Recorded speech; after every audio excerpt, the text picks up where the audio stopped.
Good evening and welcome to a special edition of the Darkzone WCAK 1124 AM's presentation of Ghost to Ghost.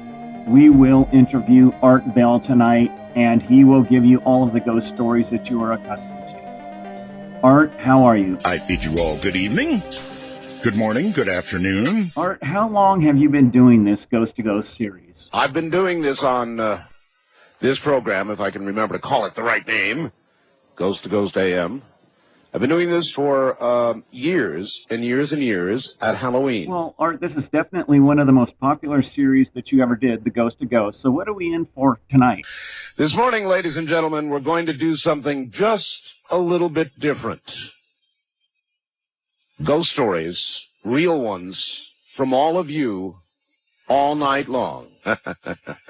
Art, you once told us a bone-chilling story that happened in the late 80s. Can you give us that again? Back in 1989, my husband and I moved into an old house built back in the 1880s here in Ashland, Oregon.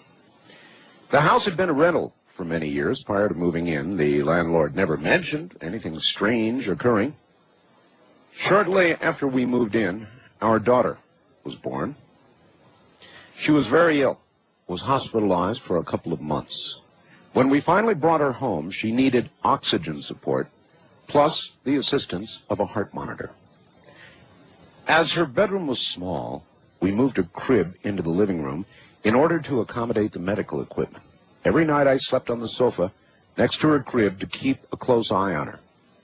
One winter night, at about 1 in the morning, I woke up, as I usually did at that particular time, to check on her. As I was sitting up, the rocking chair next to my daughter's crib began to rock back and forth by itself.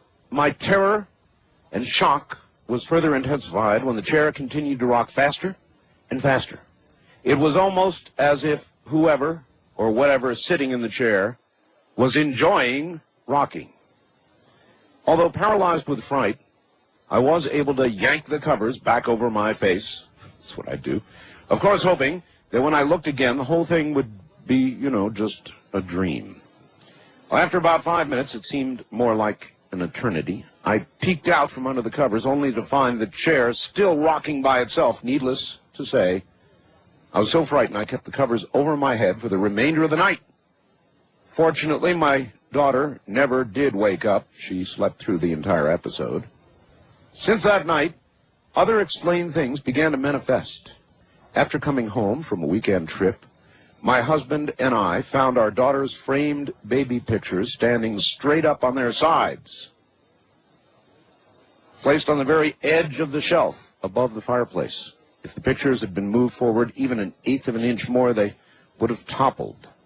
One afternoon, I was sitting at the kitchen table paying some bills. All of a sudden, my daughter's baby monitor began to pick up strange rustling noises coming from the room where she was taking a nap. The noises sounded as though someone or something was wearing heavy clothing that moved or shifted when they walked.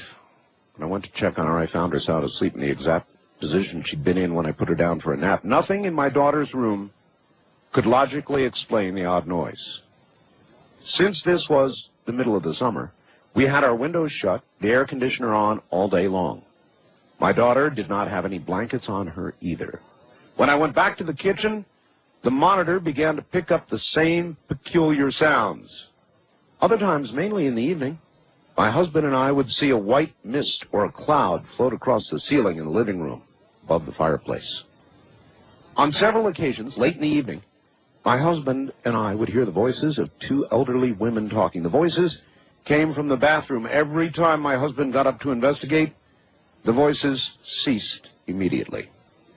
To make a long story short, we decided we didn't want to raise our child in this already occupied house. On the very last day we were there, a strong, almost sickening sweet aroma encompassed the area on both sides of the front door. As the day progressed, the smell became stronger, almost to the point that it was nauseating. Interestingly, the current residents have not reported anything unusual, and fortunately, our unwanted house guest didn't seem to follow us to our new home. And then, Art, what about the one that happened in the early 60s? In 1963, I bought a painting in an antique store of an 18th century lady. The painting has hung in my living room ever since. But when events do demand, she takes an active role. That's right, an active role. In 1970, when my youngest daughter was a few months old, we moved into Army quarters at Fort Bragg, just a few doors from Dr. McDonald's, a few days after the murders. At night, I always shut Peggy's door, turned out her light. Every morning, I found the light on, the door back open, the painting askew on the wall, as if she was protecting the baby. Before my father died, my mother went into the living room and looked at Henrietta, as we call her, and came out saying the painting's eyes were so sad she couldn't stay in the same room. Before my mother died, Henrietta developed a slight crack in her face, just below one eye, like she had been crying. Well, Art, these are fascinating. Do you have any more? I could really go on and on and on. I've been sent many of them. Here, I'll do one more. Hey, Art, here is a true story about my cousin and her son. At the time, my cousin's bedroom was upstairs while the son's was in the basement. One night, the son was having a dream, during which he walked upstairs, entered his parents' bedroom, saw his parents covered in blood, and when he looked down, a gun was in his hands. At the very same time, my cousin was having a dream in which she dreamed her son was coming in her bedroom and shooting her and her husband. That dream scared her so badly, she woke up, headed down the stairs to her son. Guess what? She met him coming up the stairs, no gun in his hands, but both were scared and fell down crying in each other's arms. A gun was kept upstairs, and the son knew where it was. Was something driving him toward the gun? Was something protecting the family? Your guess is as good as mine. Art, these stories are just fascinating, but we want to hit some calls. Will you do the honors? Here we go. Let's see what we can find throughout the night hours, the dark hours. East of the Rockies, you're on Ghost to Ghost AM. Hello there. No, you're not. Wildcard line, you're on the air. Ghost to Ghost AM. Yeah, hi. Where are you, sir? I'm in Alaska. Alaska, all right. I was in the United States Marine Corps, and I was a sniper. And I went to Grenada, and I got hit in the knee with a bullet. And from pictures in the family, it was my great-great-grandfather in a Civil War uniform that sat down and froze my leg. And the Grenada is a jungle. And he said, "Everything will be okay, boy. Everything will be okay."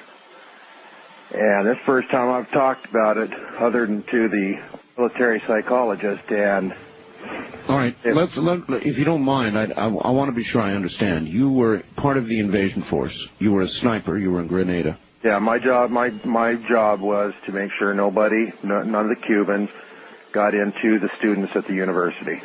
And so you were stationed there, and you were just going to take them out if you had to. Yes. And an anti-sniper got me. My A-gunner ended up getting him. Hit you in the leg? Yeah, in the knee.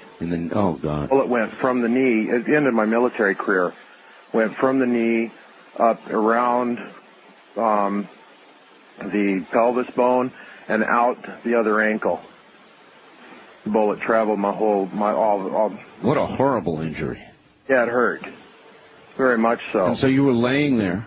Yeah, I instantly fell. There was nothing I could do.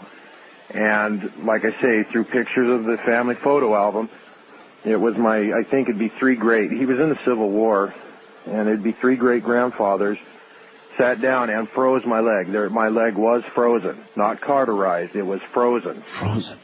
The whole wound, which is something nobody's been able to explain. And he said, "Everything will be okay now, boy. Everything will be okay." And left? Yeah. That's eerie. What did the medics say? Medics, they were just asking me what we'd done, how we'd done this, where did we get ice. Nobody could understand. The psychologist told me that it was in the lust of battle and that I'd lost a lot of blood and that I wasn't sure what was happening. But my spotter, who was also a sniper, he felt something cold as he was taking the other man out. And he has shot before. It wasn't, it's not the coldness you feel when you take a man out. I understand. It was completely different. And, I was scared, but at the same time, there was this great feeling of purity and just the joy of knowing that I had a family member there, because I really thought that the pain that I was feeling, I knew where the bullet went out. I didn't know what the damages were. Art, that is a fantastic story. What do you think about it? That's the most incredible story I've ever heard. Art, did you get a chance to listen to the Dark Zone's version of the show called Host to Ghost? And if you did, what did you think of it? Oh, that sends shivers down my spine. Well, given that, Art, can you tell us some more stories about your local area, about around the Pahrump area where you live? It comes from a newspaper that you probably don't read, that we get in a little town where I live called Pahrump, Nevada. It's a little newspaper called the Gateway Gazette. It's the Thursday, October 28th edition. And the story is by Dave Downing, who is a Gazette staff writer, and it's entitled The Ghosts of the Mizpah Hotel. About 2 months ago, I bellied up to the bar at one of my favorite watering holes, the Mizpah Hotel Casino in Tonopah. My son had come up from Las Vegas to visit, and we were having a late-night drink. It was about 1 in the morning. You see, about 1 in the morning. These are the times, ladies and gentlemen, where these things occur. A fellow, I would guess to be in his 40s, came up from behind us, sat at the bar next to me. I glanced at him, seeing a dozen or two tattoos on his arm, decided to avoid a conversation. I heard him order a beer. When the beer arrived, he upended the bottle, guzzled down a slug. The bottle hit the bar with a whack, and he looked at me and said, "Boy, that's a hell of a hologram they've got in the elevator." Huh? The elevator, he said. I've never been there before. They've got an incredible hologram in there. I don't understand. He said, "Oh, I thought you were a local. The Mizpah has a hologram of a beautiful woman dressed in old-fashioned clothing. It's in the elevator, man. It does look real." I told him that I'm a local. I also told him there's no hologram in the elevator. He looked at me strangely, drank his beer, and left. A few minutes later, he returned to the bar. He looked upset. "You're right," he exclaimed. "There is nothing in the elevator." He walked back toward the elevator, and I never saw him again. Had the lady in red appeared again? There are many strange tales from the hallowed ween halls of the Mizpah. The most popular tale involves the murder of a pretty young lady on the 5th floor of the hotel. She was a lady of the evening and became involved in a love triangle.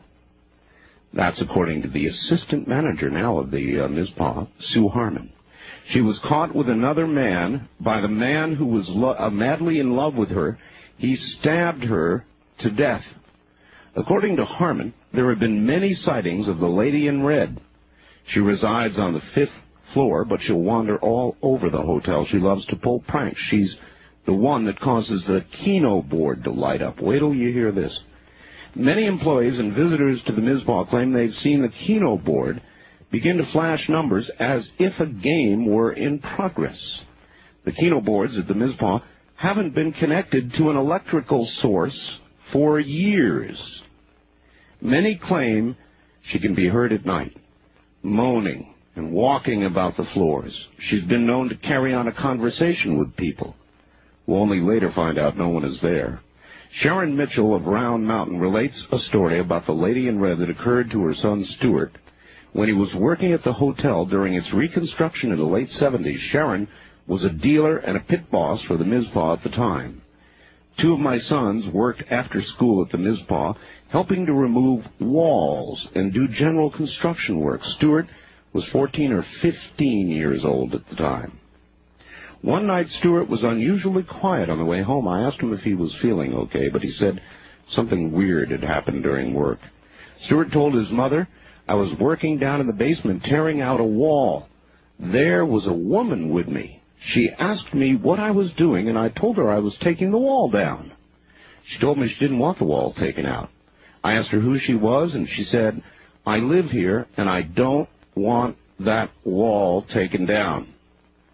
Stewart went to get his boss. When they returned, the lady was, of course, no longer there.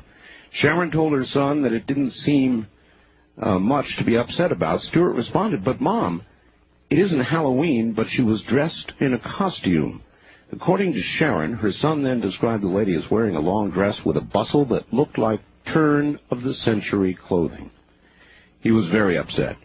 Mitchell said she really didn't believe in ghosts, but if they exist anywhere, they're at the Mizpah. Pat Dennis, a former Mizpah waitress, is one who has personally seen the Keno board begin to light up. I don't know for a fact that the Keno board isn't connected to an electrical source, so I can't really say that the lady in red is involved. Who knows? Maybe they left a wire or two connected to some source by accident. Dennis says she's heard that the lady in red will steal guest shoes, but only if the shoes are red. George Tooley, a former slot mechanic for the Mizpah, has seen that board light up, the Keno board. It would start playing a game. Usually it would happen during the graveyard shift. All of a sudden, the numbers would start lighting up as if a game were being played. You'd get about 20 numbers. They'd stay up for a while, then all go out. It happened 3 times one night. He added that the controls for the Keno board, get this, were removed in 1979 when the hotel underwent reconstruction. There are no controls for the board, he said. Waitress Linda Evans has had direct experiences with the lady in red. She's always been kind to me, but she doesn't like men, she said. Evans tells a tale of horror involving her son and grandson. Her son was 26, the grandson 13 at the time. "I was in the employees section resting. I'd had only 2 hours sleep and I was exhausted. My son and grandson arrived and I opened the door for them. They just stood there staring beyond me. They looked as if they were in a trance. I asked them if they were coming in. They just stood and stared. I finally turned around and looked behind me, but I didn't see anything. I turned back to them and my grandson said, 'That's the first time I ever saw a person without a head.' The boy told her they saw a woman dressed in red walk across the room and through a wall. She was holding her head in her hands. They both said they saw the same thing." He also tells a story of a band that had been contracted by the Mizpah. They heard stories about the lady in red decided to hold a party in their room. During the party, they began asking for her, a sort of seance. The lady not only appeared to them, but bothered them for the rest of the week. She wouldn't leave them alone. There are other stories about different ghosts in the Mizpah. Gene Heidman, Mizpah desk clerk, tells about a woman from Las Vegas that had a room on the 5th floor. She woke up and saw a man at the foot of her bed. She began screaming, made quite a bit of racket. Next morning, while she was checking out, she apologized for making such a scene. She explained to me that it was the worst and most realistic nightmare she'd ever had. She went to the Pittman room, that's the Pittman room, for breakfast. She was drinking coffee, glanced at the pictures on the wall. Suddenly she dropped her coffee cup and began screaming again, "That's him! That's the man!" She was looking at a picture of Senator Pittman. According to Jean Bridges, a former waitress, the Mizpah used to have a security guard named Otis. Otis was a huge man that others would be afraid of, big macho type. Bridges and others told how Otis was scared to death of the 5th floor. He would refuse to go up there without someone with him. At some time in his Mizpah career, he had gone to the 5th floor room because of a loud party. and that's where he saw her. And I'm going to stop there. There's more. But that's a little tale of what's going on here in Nevada. Well, Art, I can say those are some spooky stories, but what else is going on out in Pahrump? How many of you saw a movie called The Stand? In The Stand was a wonderful movie. The first hour of it is possibly some of the best I've ever seen. It kind of deteriorated, in my view, after that, the television version. But in The Stand, you may recall the large, black, evil bird.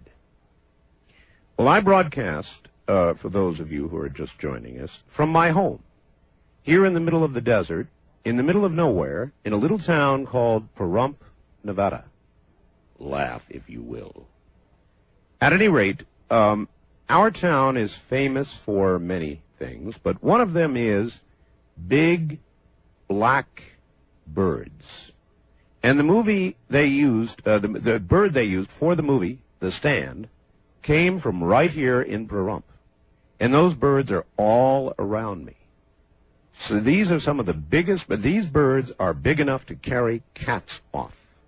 You don't mess with the birds out here. I don't know why they're so common to this area, but they're here. Big, big birds.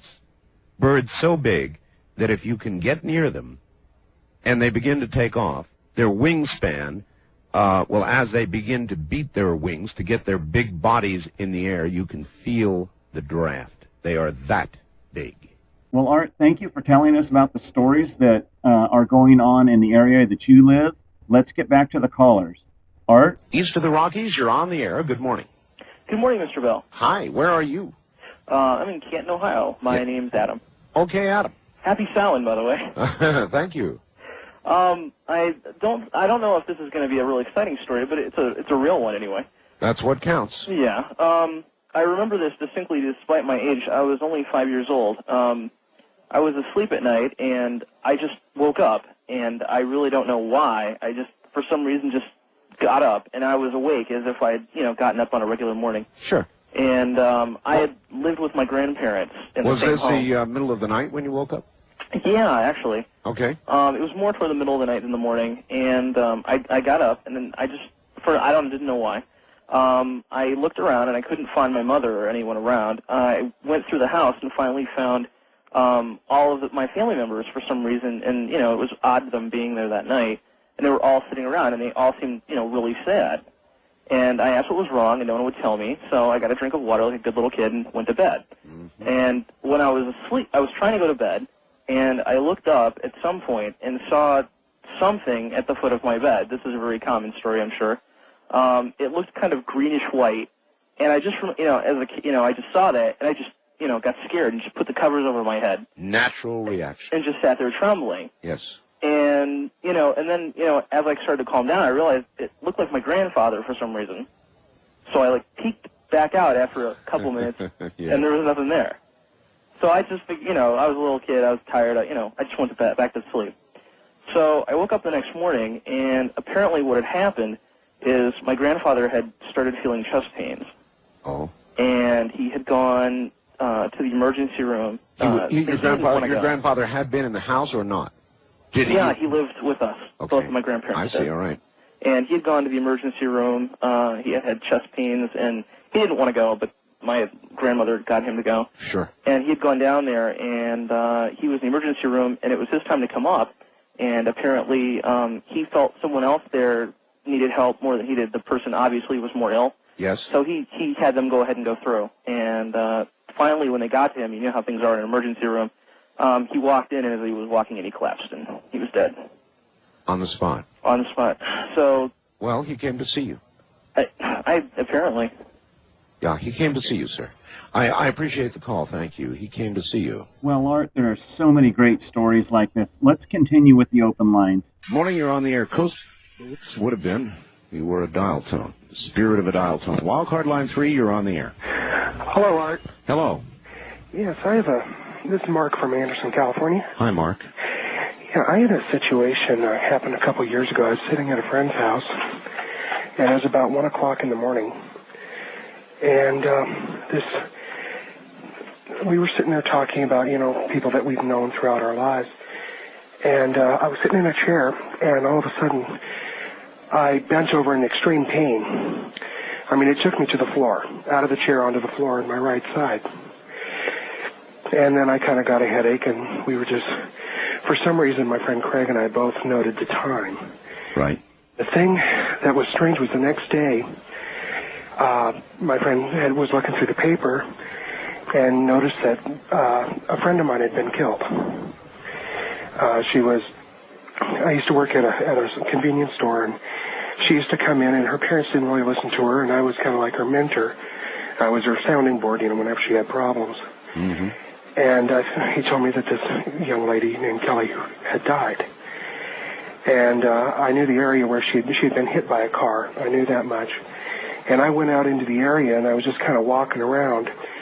By feel, I found the area where she was hit, just through whatever I have in myself that told me this is it. You just knew it. I just knew it. And we were kind of kicking around, and we saw one of the sheriff's deputies' car go up there, and I went and flagged him down and asked him if he had been working the night she got killed. Mm-hmm.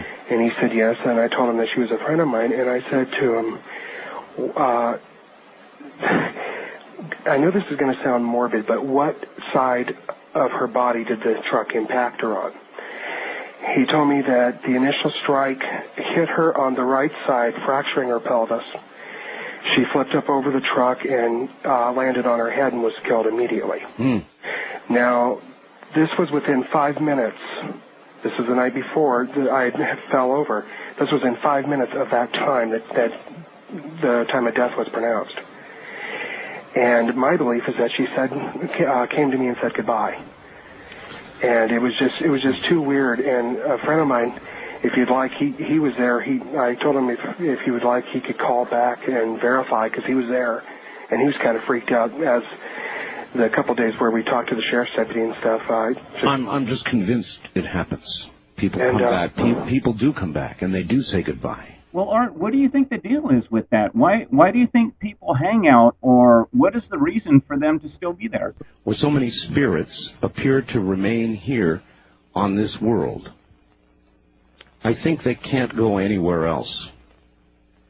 Frequently, when a death is unexpected, early, violent, when there's something utterly unsatisfied here on earth, unrequited love, frequently, will bring a spirit that seems to stay. Art, let's continue with the calls. West of the Rockies, you're on the air. Hi.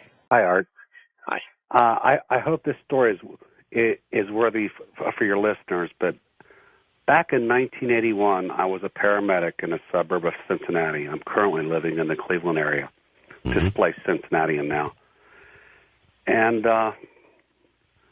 it was my first suicide that I had ever gone to, and any person who has ever done that kind of line of work, they never forget their first suicide. And I remember getting the call from the station, and we're on our way to the residence, and something told me this person has hung himself, and I'm panicking because I've never seen a suicide before. But when we got to the residence, I walked in the door with my partner, and it wasn't no hanging. The place reeked of gunpowder. And there was a woman standing in the living room, and she pointed up the steps. She said, "He's up there." And I knew what I was in for. And there he lies alongside the bed. And he had put a gun to his head, and he had a note there and everything. And it was just a suicide. And that's the only thing that I can guarantee what happened. And we treated him. I've never been on a suicide where a person was dead when you get there. They're always gurgling on their own blood, trying to breathe, and the blood flows from their head into their throat. And bottom line, the man didn't make it. I've never had one that did make it. Now, fast forward to the year of 2002. My wife, Diane, and I are vacationing in Gettysburg. And are you still there, Art? Oh, I'm still here. Okay. we're vacationing in Gettysburg in 2002. And what do you do in Gettysburg but you visit the battlefield and you go to these ghost seances or these entertainment places where they tell you ghost stories. Well, after the presentation was over, we're standing outside, my wife and I, and we're talking to another couple that we had met there. And she starts talking about how the house she lives in is haunted. And one thing led to another. We're talking, and here she's from the same suburb of Cincinnati that I used to work in. And we're talking, and she tells me what street she lives on, and I said, well, I made a run there one time in 1981 for a suicide on Timely Terrace, which was her street. And she said, that's when it happened. And she began to tell me that she was in the process of suing the realtor, the previous owner of the house, because it was haunted. And I said, haunted? She said, yeah, that man didn't commit suicide. He was murdered. Oh, my God. And I said, murdered? He was never murdered. It was a suicide. The police were there with me and everything. I'm sure there was an investigation. Right. And she said, no, that man has appeared to her son. And he looks at the boy and he says, she murdered me. Art, all I can guarantee is the part that I was involved with was that the fact that I went to this house in 1981. Sure. The man committed suicide. I did my best, and he didn't make it. And now in 2002, I run into the woman that owns the house, and she said it was not a suicide. Got it. I'll tell you, I think that in the case of suicides, forget the rest of it. In just even if it had just been a suicide, there's something that so frequently, more frequently than not, seems to cause spirits to hang around. Now, that may reinforce some of what some of you or many of you have heard about suicides, and the fact that you don't get to see your loved ones if you commit suicide. Now, there's a great deal of disagreement about this, but in fact, more times than not, when there has been a suicide, there is some sort of spirit that seems to remain. Now, in the case of a murder, it would perhaps even be more so, and the person murdered, well, I told you the story about the lady who found the skeleton in her attic. They want it known. They want it known. They want to know, they want the world to know what happened to them. And I guess until they find out, they don't move on. They don't rest. They're unable to, that's the only way I can put it. They're unable to be at peace. And until they're at peace, they don't move on. Remember, move to the light. Isn't that what everybody says? Go to the light. Art, we are at our first half-hour break, and we need to hear from our sponsor, Oasis. Right after that, I want you to read some of the emails that you have received over the years. This is WCAK 1124 AM, and you are in the Dark Zone.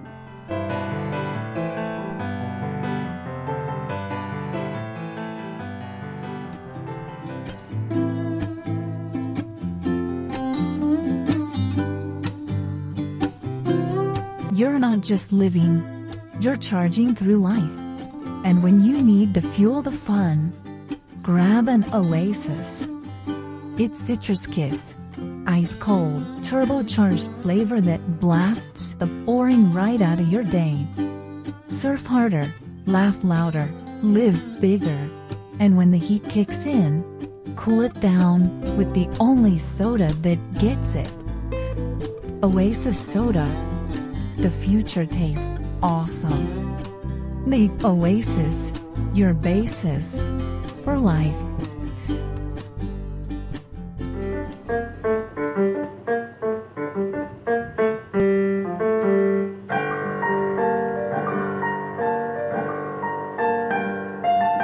Welcome back to the Dark Zone, WCAK 1124 AM's presentation of a special Ghost to Ghost Art Bell interview. Art, now over the years, I know that you have received thousands of emails. Could you read us a couple of good ones right now? Then there's this Art in 1971. I was working for a company that managed apartment units in San Jose, California. My job was to repair and maintain them. There was one apartment building in East San Jose where tenants were constantly complaining about one of the units on the second floor. All the people who lived on that floor said that people were constantly coming and going from the apartment in question at all hours of the night. They also said there were people chanting and screaming came from the unit late at night. The police had responded to the address many times, but no charges were ever proven. At last, my company succeeded in evicting the tenants, and a work order was issued to prepare the apartment for new tenants. So, the next morning, I responded to the unit to inspect, repair, issue cleaning orders, or whatever was needed to rent the unit. As I was trying to open the door, a kind old black lady from down the hall came over and said to me, "Son, don't go into that apartment before you bring a priest to bless it. That place is evil." As I opened the door, I beheld an eerie sight. The walls were painted black, the windows covered with thick, dark cloth. All the light bulbs were replaced with red-tinted bulbs. In the center of the living room, the carpet had been ripped out, and a pentagram painted inside a circle about 8 feet in diameter was in the center of the room. In other rooms, there were altars of some kind, and the remains of small animals that had been tortured and killed recently. After the police had been called, made their reports and left, I rented a dumpster and cleaned the place out. As I was hauling all this carnage out of the building, a man approached me and told me not to defile a sacred place, or I would be in great danger. Not being a believer, I told him unless he disappeared real quick, he'd be the one in great danger. After a long and disgusting day, I went home. Not wanting to upset my wife, told her nothing of the events of that day. The evening, a normal one. Later that night, we went to bed. At about 2 a.m., I was awakened by my dog going crazy and my wife screaming at the top of her lungs. As I sat up in bed, I felt the room was freezing cold. There were 2 pillars of blue light that went from the floor at the foot of our bed to the ceiling. The pillars were pulsating blue light and shimmering in the dark. My wife began to pray. I screamed. Several minutes later, the lights faded away. The next day, I contracted the rest of the job and never responded to that address again. Another chilling email. Thank you, Art. Do you have any more? All right. It helps me pass the time on slow nights working the streets here in the Denver metro area. The following incident actually occurred and was documented in official police records with my agency. The names and locations have been changed to protect the privacy of those involved. On October 29th, 1993, at 14:30 hours, 2:30 for the non-military, I was dispatched to the scene of a hysterical woman in a court facility under my jurisdiction. Upon my arrival, I found a 42-year-old Hispanic female in tears and extreme emotional distress. The individual was employed as a janitor, had been cleaning a courtroom on the 5th floor, and had just witnessed something that frightened her terribly.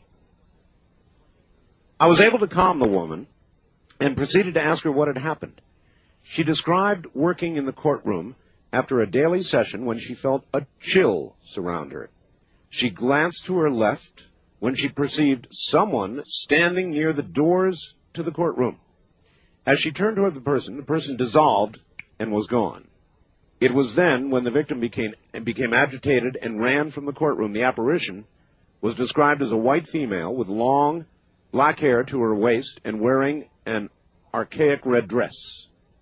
I was somewhat amused by the incident. Didn't quite believe the lady, that someone may have been playing a Halloween joke on her. At her insistence, I examined the area and found nothing out of the ordinary. I did feel this would be a great Halloween report for the record, so I decided to go ahead and file a report. As I was leaving the building, I was dispatched on another call to meet a detective in the same building. So I met with a detective in his office, and he reported to me that he had witnessed a strange circumstance in the basement near the elevators. He was somewhat reluctant to tell me all the story, but I was finally able to make sense of what he was trying to say. Apparently, the detective was walking toward the elevators, remember folks, same building, when he observed, you've got it, a white female with long black hair, wearing a red dress, standing at the elevator doors. As they opened, the woman stepped inside. The detective called for her to hold the door for him. She did not. It closed just as he got there. The detective then pushed the call button for the elevator. The doors immediately opened, and nobody was there. The detective stated the elevator had not moved. There was no sign of the woman or any way she could have exited the elevator within the time allowed. Knowing that police officers are often given to pulling pranks on one another, I suspected I might be getting set up. But I went ahead and added the detective's statement to that report. When I returned to the station for end of shift, I showed the report to a fellow officer who studied this kind of thing. She was very interested, and I was surprised at her behavior. She called a friend of hers. We all went back to the courthouse and entered the courtroom. It was now midnight on the dot when we sat in the room in question. My friend sat on one side of the room, I on the other, supposedly to keep from interfering with their procedure. I was very unaware at this point what to expect. I still thought I was getting set up. All of a sudden, the temperature in the room dropped drastically. I felt a tingling on my skin. I looked at my partner and her friend, and they seemed to be in a trance-like state. I was getting a little frightened when they said, "She's here." And I left the courtroom by the nearest door available. I didn't know if there really was something there, but I was of the mind to wait outside the room. Suddenly, my partner and her friend opened the door to the courtroom and asked me back inside. After some considerable argument, I returned with them. Never saw anything, but I felt a presence near me, and I asked my partner what the thing wanted. I was told the spirit wanted to tell or ask me something. At this point, I really was frightened. So I asked, what does it want? I was told by my partner's friend that the spirit wanted to know if it was all right to leave. I looked at my partner, and she nodded to me, and so I told the spirit she could leave and everything was all right. As suddenly as it appeared, the cold, the feeling of presence disappeared. I was completely in awe. My partner later told me that the spirit was looking for someone to tell it was okay to leave this world and go on. I'm not sure what really happened, but I do know there was something there, and that I will never again scoff at the fears or perceptions of another human being. Art, we are loving the stories tonight. Let's go back to the callers. You pick the line. Line 3, you're on the air. Good morning. Let's see, I've got a ghost story. Sort of a ghost story. Sort of? Almost a ghost story? Look, that's like being almost pregnant. Either you're a spirit or you're a physical entity. It's one or the other. Well, I'll explain it and go from there. All right, then tell you. I was up at Yosemite, National Park in California. Yes. Doing a Ouija board. Here we go. Yeah, there were, I guess, about 10 or 12 people in the room. There was only 2 of us on the board. The other people were, standing around watching, contributing their energy. And we got something that came across as being, negative. I don't necessarily want to say evil, but definitely negative-oriented. Do you want to tell us what it was? Well, it wouldn't give us a name, but the impression that I have was that it was something higher up than just an ordinary demon. It was very strong, very intelligent. Now, was this manifesting itself simply through moving on the Ouija board and spelling things out, or was... That's the way it started. Okay. We were, asking questions of it. At first we didn't know that it was evil, but, having done the Ouija board for several years prior to that, we've learned to ask appropriate questions to determine whether it's a positive or a negative entity. And after having determined that it was a negative entity, we were going to stop, but the rest of the people in the room wanted to continue because they were fascinated. So we went ahead and continued with it, which of course was our mistake. But after a while, it told us to turn the lights off. Oh, so, it did, and you listened, right? Yeah, we turned the lights off. We turned the candle on. All right, I'll tell you. Lit a candle. Lit a candle. I'll tell you what. I'm coming up on a break. I want you to hold this story for the break. All right? Okay. All right, stay right where you are. Back now to our story, and I'm sorry we interrupted you, sir. You're back on the air again. Oh, no problem. It asked us to turn the lights off, so we lit a candle, and we did turn the lights off. Bad move. Yeah, well, we found that out the hard way. We continued, speaking with it for about a minute or so. Yeah, unbeknownst to us, back behind the group, towards the corner of a room, a light started to form in the middle of the air. It started off real small, but it was real bright. It was actually lighting up the room. Right. The room got real cold, real fast. There was no bad smell or anything, but it was quite cold all of a sudden. That'd be enough for me. Now, what I want to know, first of all, before you continue is, I'd be out of there. I mean, in a flash, I'd be out of there. Light begins to form where there ought not be light. The room gets cold. That'd be all I'd need. Well, since my friend and I had been doing it for, on a semi-regular basis for a couple of years, we were fairly fluent, at least up to that point. We hadn't, gotten anything that strong before, but, we pretty much knew how to deal with it once it got to that point. My friend started getting sick to his stomach. I started, getting a little bit of a headache. So we stopped with the board itself, basically moved back away, relaxed ourselves, started saying some prayers, at least I started imagining a golden light around myself, which is what I consider a protective light. Went from there. We just left the board alone, and the light did fade. We turned on the room lights itself, and the light just faded out. And well, that's good. There are a lot of people who would say to you, you should have been praying in the first place, not messing around with the Ouija board, because you know what can happen, sir. Oh yeah, you can bring something like that into this world or across from wherever it comes from, and you can put your Ouija board away, and it won't matter because it's in. Right, yeah. Once it's done its full transformation, crossover, yeah, but we managed to stop it in time. So what would you advise people out there about Ouija boards? Well, first of all, there are several good books out there. If you're really determined to use one, read the books on it first. The best thing to do is one of the most common questions, if you get a negative-oriented spirit, one of the most common questions that it will ask is, can I come in?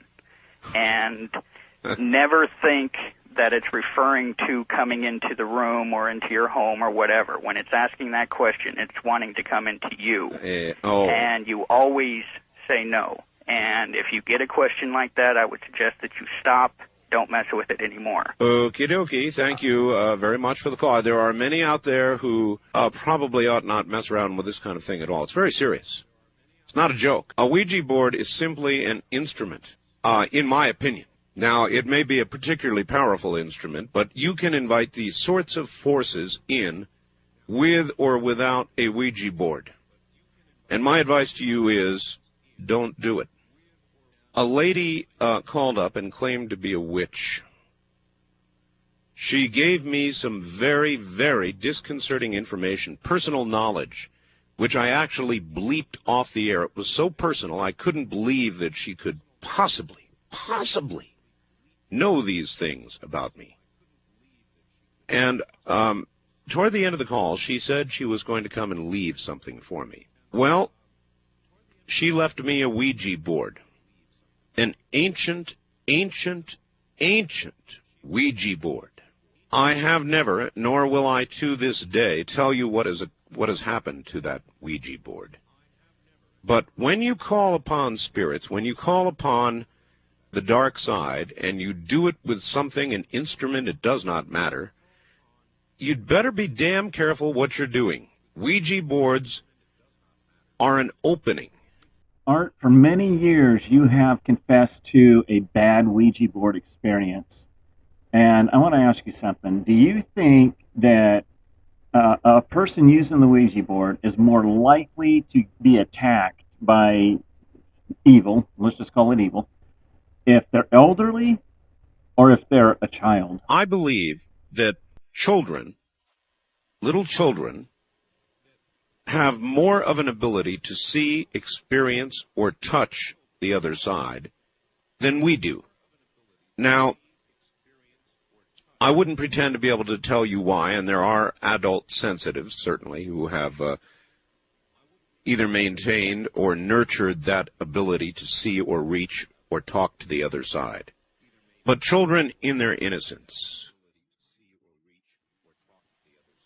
I think, have something that the rest of us begin to lose as we get older because of the noise of society, the noise level, the signal-to-noise level, if you will.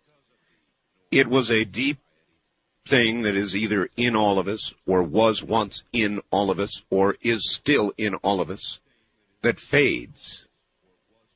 But, you know, in children, it has not yet faded. So children have a unique kind of sensory ability the rest of us do not have. Those words are profound, Art. Let's take a few more calls. Wildcard line 3 and said you're on the air. Hello. Hello, Art. I have a little story. This goes back to, about the early 70s. Where are you? I'm calling from Linwood, Washington. All right. ABI. The name's Tom. I was traveling across Nevada from Idaho down to California, and it was early in the morning, and I was outside of Winnemucca about 5:30 or 6 o'clock, and I was by myself, and I'm out of breath. Okay. As I was driving along, it was out in the desert area, and there was virtually uninhabited. Right. And a car came up behind me with two inhabitants who they started following right on my bumper. And I became concerned because it became apparent that they were really interested in getting me stopped. And they would pull up alongside and motion me over and things like that. Mm. And I was afraid that I was afraid they were going to assault you, rob you, whatever. Yeah, sure, that'd be natural. So as we went along, this played out for several miles, and they kept motioning for me to pull over, and they come up alongside, and I became quite fearful. Well, the oddest thing happened.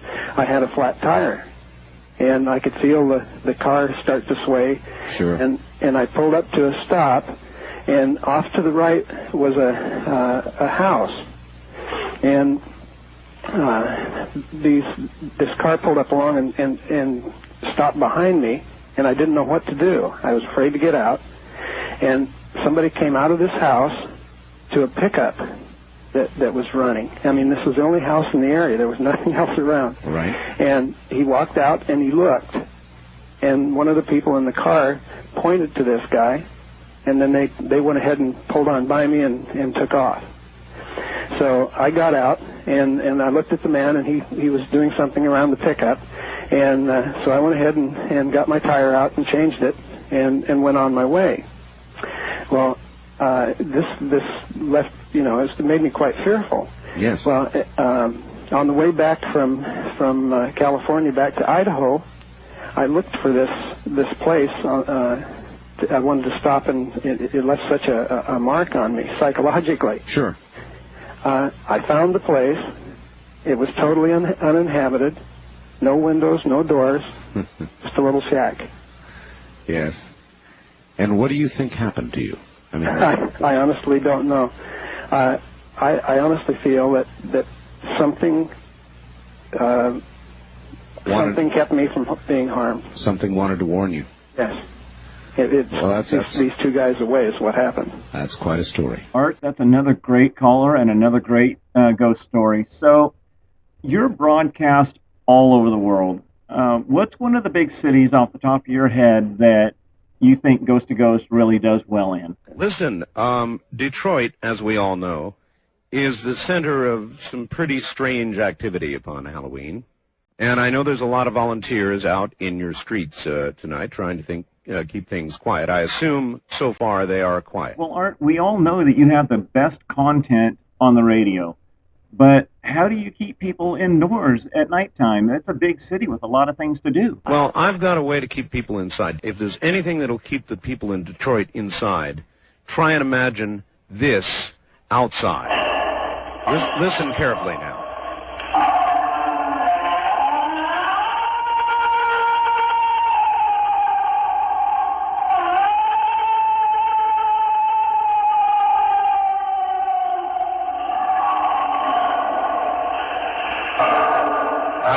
How'd you like to meet something like that out in the middle of the street in the middle of the night? Art, I have to admit, if that's what's going on in the darkness of Detroit, I'm going to stay inside and just curl up with the radio and some popcorn. I wouldn't like that myself. Well, Art, you have had some really scary sounds over the years on your show, that being one of them.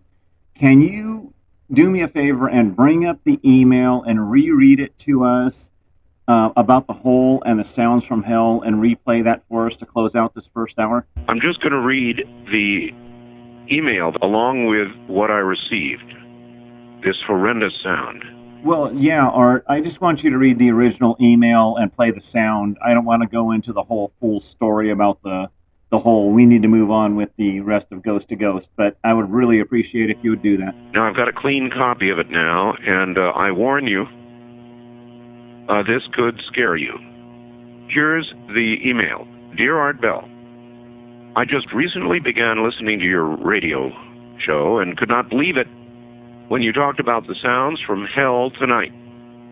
My uncle had told me this story a couple of years ago, and I didn't believe him. Like one of your listeners who discounted the story as nothing more than just a religious newspaper fabricated account. The story about the digging of the hole and the hearing of the sounds from hell is very real. It did occur in Siberia. My uncle collected videos and audio tapes and so forth on the paranormal, supernatural. He passed away fairly recently, but he would have loved your show. He let me listen to one of the audio tapes that he had on the sounds from hell in Siberia, and I copied it. He received his copy from a friend who worked at the BBC. It took me a while to find it tonight, but attached is that sound from my uncle's tapes. It's not the greatest quality, but the sounds are there. I was very hesitant to send you this, as the sound bothers me to listen to. I'd suggest that if you do play it on the program, warn listeners in advance so they may have the option of turning the radio off for 30 seconds while it plays. It has always haunted me. To those who discounted the Siberia sounds from Hell story, it is true, and I, for one, wish it wasn't. Rick, listening from Chicago. And so I submit now the cleaned, a better copy to you, and I warn you, what you are about to hear is very disturbing indeed.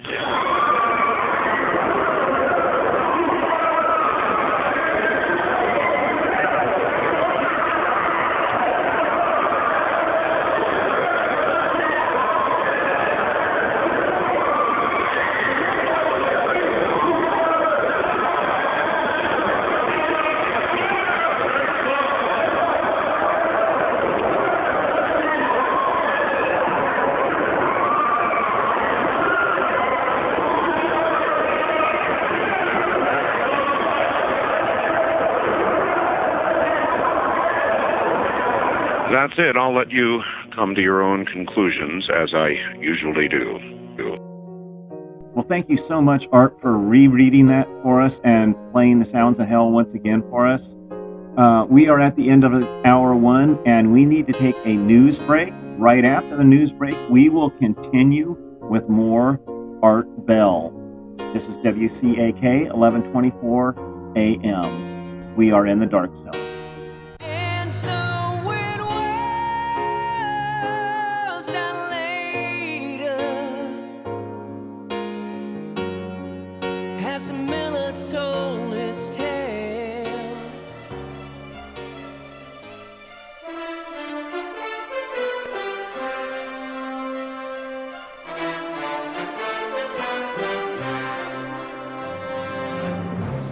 national and international headlines at this hour. Texas executed condemned killer Michael Derrick by injection this morning at the state prison in Huntsville. Derrick spent most of yesterday watching TV and talking to fellow death row inmates and a prison chaplain. Rescue teams in the Philippines have announced the death of a second American in this week's killer earthquake. Neither American has been identified. Two strong aftershocks struck within 15 minutes of each other this morning. The contest for Georgia's Democratic gubernatorial nomination now is a two-horse race. Lieutenant Governor Zell Miller and former Atlanta Mayor Andrew Young led the five-man field. A runoff is scheduled for August 7th. Separate areas of thunderstorms moved across the southwest and northeast corners of Nebraska this morning, packing winds up to 40 miles an hour and hail the size of marbles. Texas also was hit with more thunderstorms. In the world of sports, Bryn Smith and Lee Smith combined on a 10-hit shutout, and Pedro Guerrero doubled twice and drove in 2 runs last night to lift the St. Louis Cardinals to a 3-zip victory over the Los Angeles Dodgers at Busch Stadium. With news, sports, traffic, and the weather.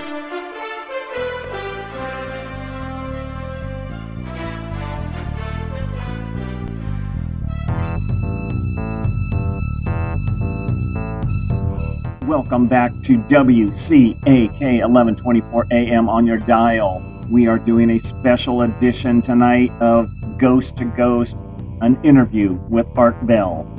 As we enter hour number 2, we have more of the great content still to come. Buckle yourself in as you have entered the Dark Zone. Art, before we head into hour 2, I just want to thank you for creating Ghost to Ghost and being such the great host that you were. We all consider you to be the king of all nighttime radio. Thank you very much. Well, you truly have been a gift to all of us millions out here that listen to you continually. I can't tell you how much I appreciate it. Art, let's get back to the open lines. Please, take it away. West of the Rockies, you're on the air. Hi. Hi, Art. How are you? Okay. Where are you? I'm in Reno right now. Reno, KOH. That's right. Yes, this story happened to me, I would say it was 91, 92. I don't remember the exact date. I was living in Guam. Guam? And I was at a friend's house, and he was on his way out of the door. I'd just shown up, and he's like, well, hey, look, I'm going to a rosary, which is really common out there. It's very, very Catholic, and it's kind of like the remembrance of their loved ones that have passed away. Sure. He's like, look, I'm on the way to this rosary. How about this? Come with me. We'll keep that way. It'll keep it real short. We'll just stop in. We'll, say hello, blah, blah, blah, whatever, pay our respects, and then we'll take off. Right. Well, we get there. Everything's kind of fine. Everybody's kind of just mellow, and it's mostly just the immediate family of this guy that had passed away. Yes. And it was a guy that he went to school, my friend had went to school with. Mm. And so we're standing there, and the guy that died's little sister came in. She was about maybe 4 or 5 years old, crying. She comes running from down the hall, and I don't remember the dead guy's name, but I'll just say David. She was crying, and her mother's like, what's the matter, hon? Mm. And she's like, well, David's here. And she was like, I don't want to hear that. Just kind of calm down. She's like, Mommy, David's here. He's here. And the grandmother said, look, just, your mother doesn't need this right now. Sure. And so everything was fine for about 15 minutes. Next thing you know, she's standing there. She says, look, there he is. And we all just kind of stopped, and we're all looking down the hall, and there's nothing. And she's like, can't you see him? We're like, no, and the grandmother by this time is getting a little irate, and the mother's pretty much crying pretty profusely, I guess, and it wasn't a really good scene at this time. I've got you. So everything kind of chilled out a while, and I'd say about 5 minutes passed. She walks down the hall, comes back, and she's just saying, look, David wants us in his room now. And, just to kind of humor her, I guess, the grandmother told my friend to go in the room with her. Sure. And also, her older brother, the one that was older than the one that had died. So I just followed, just because I don't know, it's kind of like one of those little horror movies, I guess. You want to know what's going on. So I followed him into the room, and she's like pointing to these I guess they're cupboards or whatever, but they're kind of like sliding doors above the bed. and they're about 6 feet up in the air. And she's like, he wants us to open those. So my friend goes over to open it, and he can't make it budge. He cannot make this little door to this cupboard slide over. So he asked me to help him. And I get up there, and I'm not a little guy. I'm about 200 pounds and about 6 foot. Right. And I was budging and just pulling and pushing, and we tried everything to get this open. There's 2 of us, and we couldn't do it. And, you know, I'm starting to get a little, not really upset, but just aggravated. Sure. And she's, you know, starting to cry again, saying, do it, do it, do it. And so the mother walks in, and she's like, you know, calm down, calm down. Well, she said, and then the little girl said, no, he wants me to open it. So my friend picked her up, and she slid it open with not even a budge. It was just like she could have used her pinky. Yeah. And in there were a bunch of personal artifacts and pictures, and the first thing that they pulled out was a letter that he had written to his little sister in case something had ever happened to him. Oh, my God. And it was the scariest thing. I mean, yeah. Thank you. And what he just told you is very, very common. Another great caller, Art. Real quick question. Would you pay to go to a haunted house, these haunted houses that they have? Why, just out of curiosity, why do you think somebody would pay good money to get the you-know-what scared out of them? Well, I'm not really sure, Art, but I know that people do. People pay good money to go to movies, scary movies all the time, and pay to go to these kind of type of haunted houses. But let me ask you something. You've been doing Ghost to Ghost. You did Ghost to Ghost for years and years and years. Does it still scare you when you listen to these stories? Well, I guess that's one of those things you're going to have to wonder about your whole life, huh? Well, let me ask you this then, Art. What would you do if you had no fear? You had no fear whatsoever. You know, what would you do? I can give you my answer. Have you seen those guys in the suits that approximate wings, I guess, you know, and a little material in between, and they put them on and they jump off mountains. And somehow, you know, I guess forward inertia is sufficient, and that little bit of cloth is sufficient to cause somebody to go into a semi-glide and live to tell about it. That's what I'd do. Especially at my age, I'd give it a shot. You know, jump off some large mountain and fly for a while. I've loved the sensation of flight. I just love it. Well, let's get back into the calls. Art, bring up a caller, please. East of the Rockies, you're on the air. Top of the morning to you. Hello, Art. This is Jeff. I'm calling from Denver. Denver, yes, sir. K-How, I imagine. Yes, and I have a true fact story that I can relate to you about spirits, ghosts, or whatever you want to call them. Let her rip. I was living in an apartment complex, and a guy came over to me. I met him just inadvertently, and I was working in the legal field, and he asked me to check out whether or not his wife had been married before, and I did that, and I gave him information, and he came over to my apartment. Had she been? I just want to know. Absolutely. Okay. Yeah, it was bigamy. Oh my. He was married to her for 10 years, and she never got a divorce. So he came over to my house. He was crying. Sure. I took him over to his apartment, tried to calm him down, and he went into a rage.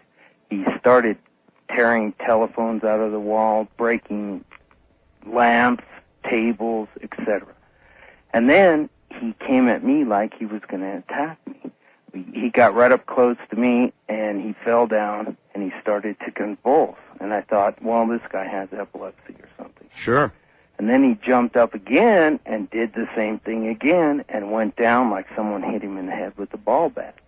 And it was frightening. The hair on my head went up. His eyes were rolling back. He was foaming at the mouth. You're saying it was like he was in combat with some force.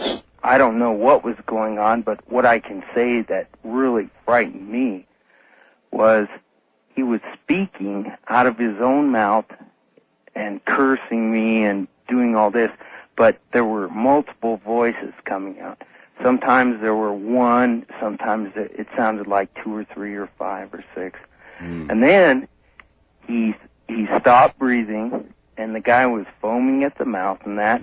I went down, I checked his pulse and all that. I had to give him CPR, get him breathing again, and I had to run over. He pulled the phone out of the wall. I had to run over to the neighbors and ask them to call the cops, and then the cops, the fire department, the EMTs, all of them came over. They took him off to ER, and I thought, well, you know, when he was talking to me, it was horrible. It was something I can't even explain. What would you say? Would you think he was possessed, or was he being beaten by some outside force? Well, all I can say is there were voices coming out of his body when his eyes were rolled back, and he was foaming at the mouth. He was writhing on the floor, and sometimes it sounded like one person talking. Sometimes it sounded like 5, 4, whatever, talking. And so I gave him the CPR. They took him off, and then that was about 11 o'clock at night. And then about 4 in the morning, they let him out of ER, and he came back to my apartment. And I said, get out of here. I don't want to talk to you. I'm sure. Leave, go, now. And then about 5 months after that, I met him in a parking lot of a shopping center. And I said, do you realize what's going on? Do you understand? And he said, yeah, can you imagine what those cops did to my apartment? I said, the cops didn't do anything. You did that. And I talked with him for a while, and then he told me that he was an immigrant from France. He was in an orphanage in France, and as far as these convulsions and stuff, I asked him if he was epileptic or all that, and he said no. And I was talking with him, and then he said, I was in an orphanage in France, and 2 priests told me I was possessed. And I said, oh, gee whiz, and that was the end of it. I didn't talk to him after that. That's enough. All right, my friend, thank you. That's quite enough. Art, years ago, even decades ago, you told us a story about a dog and a paper route. I believe it was a ghost story of a dog. Could you recall that for us? I treat this subject seriously, ladies and gentlemen. For a lot of reasons, I've heard too many stories. I've done too many programs of this nature not to treat it seriously. Mr. Bell, my dad and I have been doing a paper route for 3 years. We've been listening to your show for 2 now, and I feel this story might be good for your Halloween show. For a year and a half, we've been delivering newspapers to this house that has a large German shepherd that is kept on the enclosed porch where I put the paper. The dog had always been friendly, always waiting for a pat on the head. Well, about a month ago, I didn't see the dog for a while. Didn't think very much about it till he was on the porch. There he was one morning about 2 weeks after the last time I'd seen him. He was laying down. When I entered, he raised his head, and I gave him several pats, and I left. I didn't see him again after that. About a week later, we were collecting for the paper at that house. So I asked the owner where his dog was. He said the dog was very old, suffering from spinal problems. So he'd had to have him put to sleep. Had done it 3.5 weeks ago. This instantly sent shivers up my spine. And now I get into and out of that porch as fast as I can. Well, Art, one of my all-time favorite stories was a dog story that you told from the internet. If you could you please reread that one also? I'm going to relate it as best I can. This gets all the dog stories out of the way. Well, thank you so much, Art. This comes from internet. Several years ago, I experienced a disturbing sight. My wife, now ex, was lying in bed next to me. Light from the Circle K store next door was illuminating the room. I was laying there thinking about how good she looked in the yellow light when something black rose up out of her body. My first thought was, I thought I was awake. The blackness moved over me and formed itself into a black dog with glowing yellow eyes and dripping red, yes, the blood-glowed fangs. I screamed and held my arms over my head. My ex turned over and tried to comfort me. The neighbors pounded on the wall. The black dog took its time to dissipate.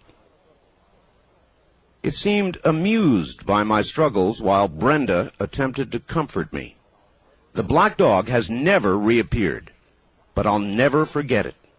Several sad events happened since that night. The most notable was the discovery that Brenda was cheating on me with an old high school flame. Art, we all love how you can tell a great story. And before we get back into the callers, your show always had 2 rules on it. Can you reiterate what those 2 rules are for us?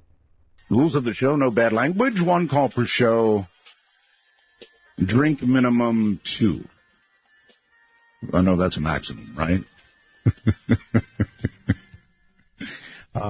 It's good to be here. And indeed, Art, it is good to have you here. Let's get back into the calls. Go ahead and take it away. On the wildcard line, you are on the air. Good evening. Good evening, Art. It's Andrea in Vista, California. Welcome to the program. Okay, what happened was I was sleeping in this mobile home in a twin bed, and about 3 o'clock in the morning, I suddenly awakened, but my eyes were still closed, and I sensed kind of an energy down at my feet. Down at your feet? Yeah, down at my feet. It was really bizarre. I didn't move. My eyes were still closed. It was a kind of a positive feeling. I wasn't afraid of it. And I felt this energy kind of moving, kind of up on the side of the bed. Yes. Up towards my head. Well, when it got right up to just about to where my arms were, I decided, well, I guess. The first thing. Wait. I thought for a minute. It was just whatever it was warm and good. And the first thing I said was, "Mom, is that you?" And then I didn't get a response. So then I opened my eyes, and there's this figure standing there, just looking at me. It was pink and blue. Pink and blue. Pinkish. Just a pinkish illumination and blue. All right, so it was not a solid form. Not quite. Well, it was shaped like a human and as tall as a human, but it wasn't quite solid. And I said the darndest thing. I said, "Can I help you?" People say the darndest things. Well, I wasn't afraid of it. I was looking at it, wondering, what is this? Can I help you? Okay. Can I help you? And then it vanished. And it slowly dissipated. Maybe it was shocked. I mean, maybe what you said at that moment just absolutely astounded it, even in spirit form, and it couldn't handle it. But maybe it had been wandering the aisles of large discount stores now for months with nobody ever asking a question like that. But oh my God, I remember calling my friend, and he just didn't believe me, and Well, I believe you. Good. Thank you. All right. Take care. Well, on our international line, you're on the air. Hello. Hi, Art. Well, hi there. What's your first name? My name's Robert. I'm in Albany, New York, listening on News Talk Radio 810 WGY. Welcome to the program. I don't know why I'm on the international line, other than the fact that I'm 5 miles from Albany International Airport. Well, that's because I called you, and I got to choose the line. So what's up? Well, I had emailed you the story, and that's why you called me. And that's right. And if there's time, I'd like to give a little history leading up to the story, which increases the impact of it. We'll do the best we can. Okay. In 1974, I began having premonitions of my father's impending death. I did not believe in psychic phenomena at the time, and my father, so far as I could tell, seemed to be in perfect health. And I kept dismissing these things as some sort of odd psychological thing that would just pass. And one night I was asleep, and I suddenly woke in a cold sweat. The family cat, which had still lived in our family home in upstate New York, I was living in Manhattan at the time, I heard that family cat scream, and an image came into my mind of the cat being run over. I took that to be a very odd dream. Sure. Went back to sleep. And about a week and a half later, I'm visiting my parents at the home in upstate New York. And it turns out the cat hadn't been seen since that very night. And at that point, the reality of that experience hit me. And I began to wonder if these premonitions I was having about my father were true. And those were? Those were that my father was going to die, despite the fact that he seemed to be in perfect health. Yeah. Now, I'd always had a phobia about learning to drive, and one of the reasons I was living in Manhattan rather than commuting was that I'd never learned to drive. The reason I never learned to drive is any time I sat in the front seat of a car, I kept getting this visual in my head of going through the windshield. Even when I would go to a store or be window shopping, I wouldn't get too close to the plate glass. Right. Because I would have this visual in my head of By going then, through the glass. you apparently were learning to trust your intuition. As a result of the experience with the cat, I was beginning to wonder, and I figured better safe than sorry. Right. So I began to take driver's lessons. My hand-eye coordination was never the best, so it took several months before I finally passed the test. I bought a new car, got rid of my apartment in the city, moved back to the family home so that I would be there. My mother was disabled. The house was in the middle of nowhere. There was no way to get there except by car. And if anything was going to happen to my father, it would fall upon me to take care of my mother. Mm-hmm. Now I'm there 1 week, 2 weeks, 5 weeks, 6 weeks. My father seems to be in perfect health, and I'm beginning to think I've made a first-class fool of myself. Gotcha. And I'm beginning to look in the New York Times, trying to find another apartment in the city, and move back and figure out how I'm going to get rid of my car. Well, one night I was I was working in New York City at the time. I would drive 35 miles to the bus stop, take the bus in. I would work, and that night I had a date with my girlfriend, who later became my wife, and she did something she never did before, and our relationship was 4 years duration at that point. She stood me up, and I'm waiting in the lobby of her apartment house, very swanky apartment house, and I'm waiting 1 hour, 2 hours, 3 hours. Finally, it gets to the point where if I don't leave, I'm going to be stranded because I've got to catch the last bus. Uh-huh. So I catch the last bus, I drive home, I get home very late. I go into my room. I can't sleep. Suddenly there's a knock at the door. And it's my mother saying, your father's breathing funny. So I go and I rush in, and there's my father, eyes wide open, not breathing at all. And I try to do CPR. Nothing's happening. And my father died in my arms. I was 23 years old at the time, and you can imagine how traumatic that was. I can, yes. But had I not had this warning and not made these preparations, it would have been a far greater disaster. Now, let's flash forward 2 years. It's 1977. At that time, I had come up in the world in terms of my career. I was running the night shift of a major ed typography studio in New York City. This is back before the days of the Macintosh and desktop publishing revolution, when it actually took skill to produce typography. Okay, we got about a minute or so. Okay, I'll rush through the rest of this then. I'm driving on Upper Manhattan, going downtown early on a Saturday morning. I'd worked about a 16-hour shift. Right. I glanced in, I had a Pinto. I glanced in the rearview mirror, and there I see my father. Your who father? had died 2 years before, with a look of urgency on his face, leaning forward with his hands on the back of my bucket seat. Suddenly there's a bang.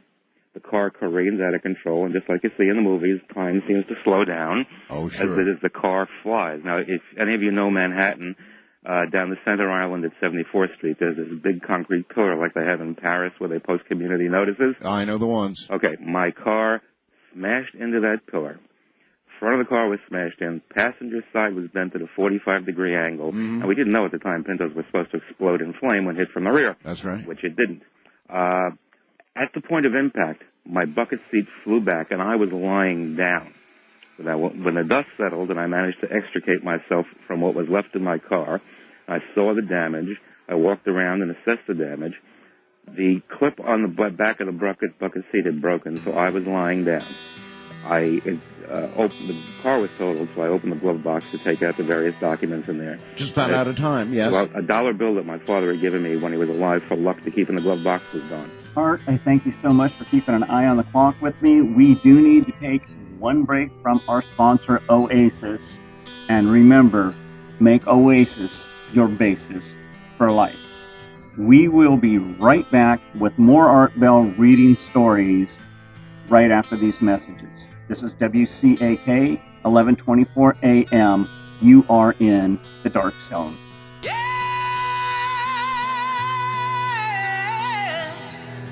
Ain't gonna take none of you.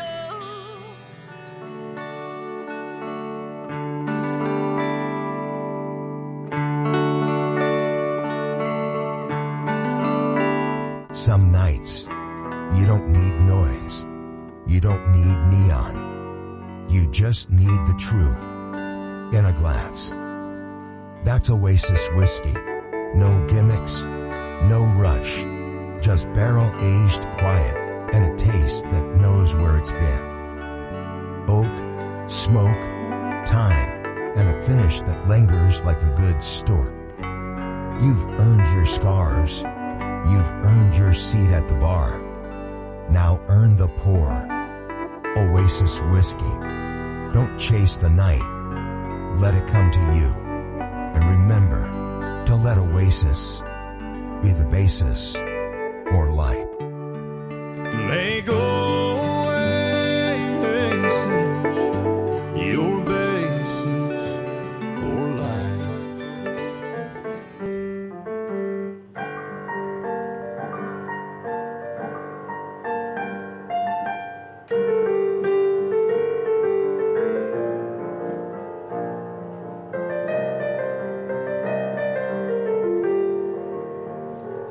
Welcome back to WCAK 1124 AM on your dial. You are in the Dark Zone. We are in the Matrix of the Mind tonight, doing a special edition Ghost to Ghost Art Bell interview. Art, can you take us into the next section of this show by reading us a couple of new emails? And I suppose this could be a special line, if you want it to be. Art, this story is not much, but it happened and I thought it was a little weird. When my wife and I were first married, in about a year or two, we purchased a brand new home in Northridge, California. One night around 10 o'clock, my wife and I went to bed. I left the bathroom light on. Now my wife had on a violet color night clothing. She was sleeping on my left side. I was not dreaming. I was still awake, just thinking about things. Looked over at the bathroom door. It was open. I saw what I thought was my wife standing in the doorway of the bathroom, and I said, "What are you doing up?" My wife said, "Huh?" The image at the bathroom door immediately vanished. My wife was still on the bed next to me. Weird. Wasn't a dream. The image I saw was so vivid and real, I actually thought it was my wife. As soon as my wife answered my question from her position on the bed, and the being in the doorway immediately disappeared, I told her what had happened. Now, any way you cut it, this was a strange event. I only conclude that there may have been something in the past that happened at that location before the housing tract was built there. The entire valley used to be nothing but horse ranches. Enjoy it. It's true. Art, you have brought us so many true ghost stories throughout the years, and this is why you did it. And we've learned so much from it. Give us another good one, please. And oh God, they're really getting good, folks. Art, I was an Eastern Orthodox priest for many years. And in that time, I've witnessed many interesting, if not frightening, things. This is one that I'd like to tell you about. In 1974, a close friend of mine lost her father. He'd been very popular during the 40s as a singer and guitar player on the radio. He and his wife had been divorced for many years at the time of his death. He lived alone and died of a heart attack while sleeping in his bed. It was 3 days before his body was discovered. About a week after the funeral, his ex-wife moved back into the house that he'd lived and died in. 2 months after his death, I received a phone call from my friend asking if I could come over to her mother's house. Apparently her mother was beginning to act a little strange, and she was concerned. When I got there, the three of us sat down, and my friend's mother related this story to me. She said she was convinced she was going crazy. She said about 2 weeks earlier, she woke up in the middle of the night to the singing of her dead ex-husband. She walked into the front room, and he was sitting in the rocking chair smiling at her. She went back into the bedroom and spent the rest of the night with no sleep. She then told me after that she'd be sitting in the front room, and for no reason it would feel like someone was grabbing or pinching her legs, after which welts would appear on her legs. Also, she'd continue to hear her dead husband singing every night. I told her I didn't think she was going crazy. Having had some working knowledge of the rite of exorcism, I asked her if she'd feel better if I went through the house and blessed it. She said it certainly would make her feel better. I took out a small bottle of holy water and proceeded to go through the house room by room, beginning with the basement. Everything went fine. I saved the bedroom for last. Upon entering the bedroom, there was a noticeable temperature difference. It was very cold, and you could see your breath. The mother stood in the doorway, and as I threw the holy water around the room, the mother was thrown backwards out of the doorway into the hallway. When I asked her what was wrong, she said something had hit her in the legs, like something was trying to push her out of the way. I was a little skeptical until she pulled her pants legs up, and there they were, large red welts on both legs just above the knee. I'm not trying to make any claims as to what was going on in that house, but I can say that after I blessed the house, there was no further problem with visions or physical manifestations. Well, Art, I sit here and I listen to these stories and the callers calling in, and I have listened to the various ghost over the years, decades even, and you have brought us so many great shows. You have brought us so many great interviews with people like John Lear and Bob Lazar and, on and on and on. Brad Steiger. And what I want to know is, when did you get a start? Before all the paranormal, before the UFOs, before the ghost stories, what was going on, and when did you get your start? Where did you get your start? Or what was it? When I first began doing talk radio, a long time ago, I did political talk radio. Now, I could not hope or even pray for a more interesting political time. It was interesting long ago. But this program began because I got bored as hell with politics way back when. Just simply had enough. And that was the birth of the whole show, way back when. People don't know that about me, but it's true. Some of you know, right? Art, when I first found you, you were talking politics on the radio. And that was just right about at the transition time. So I've been around listening to you for your entire run through this. I don't know what you want to call it. It's not really a paranormal show. It's way more than that. But I've been around for that whole ride, and it has been a fantastic ride, and I'm so glad that you are here with us tonight. So let's jump right back into the lines and take the next caller. You do the honors again. First-time caller line, you're on the air. Good morning. Good morning. How you doing, Art? All right. Hey, I finally bought your book, The Quickening. Congratulations. Upon arrival back home from work, I had to get some milk and candy for Halloween, so I set the book on the porch table. When I got home, it was gone. Oh, no. Yeah. I live alone. The next day, I overheard a neighbor telling another neighbor if he'd heard of Art Bell. Damn jerk. But so he took your book. I think he did, and I'm bent on revenge now. But well, I got a story here for you. All right. My story happened in Canyon City, Colorado. I was going to school at a religious school. Yes. And every weekend I'd go to this nativity shop a couple miles down the road for this, just for something to do for the sake of diversity. One day in particular, I passed a farm that had a flock of sheep, and the little buggers were kind of cool. I'd never seen sheep before outside the realm of TV. So I observed a sheep was standing in the corner of the fenced-in area. Are you a city boy? Yeah, I am. Must be. And I observed a sheep standing in the corner of the fenced-in area, as still as a statue, while the entirety of the other part of the flock was stuffing their face in a typical sheep-like manner.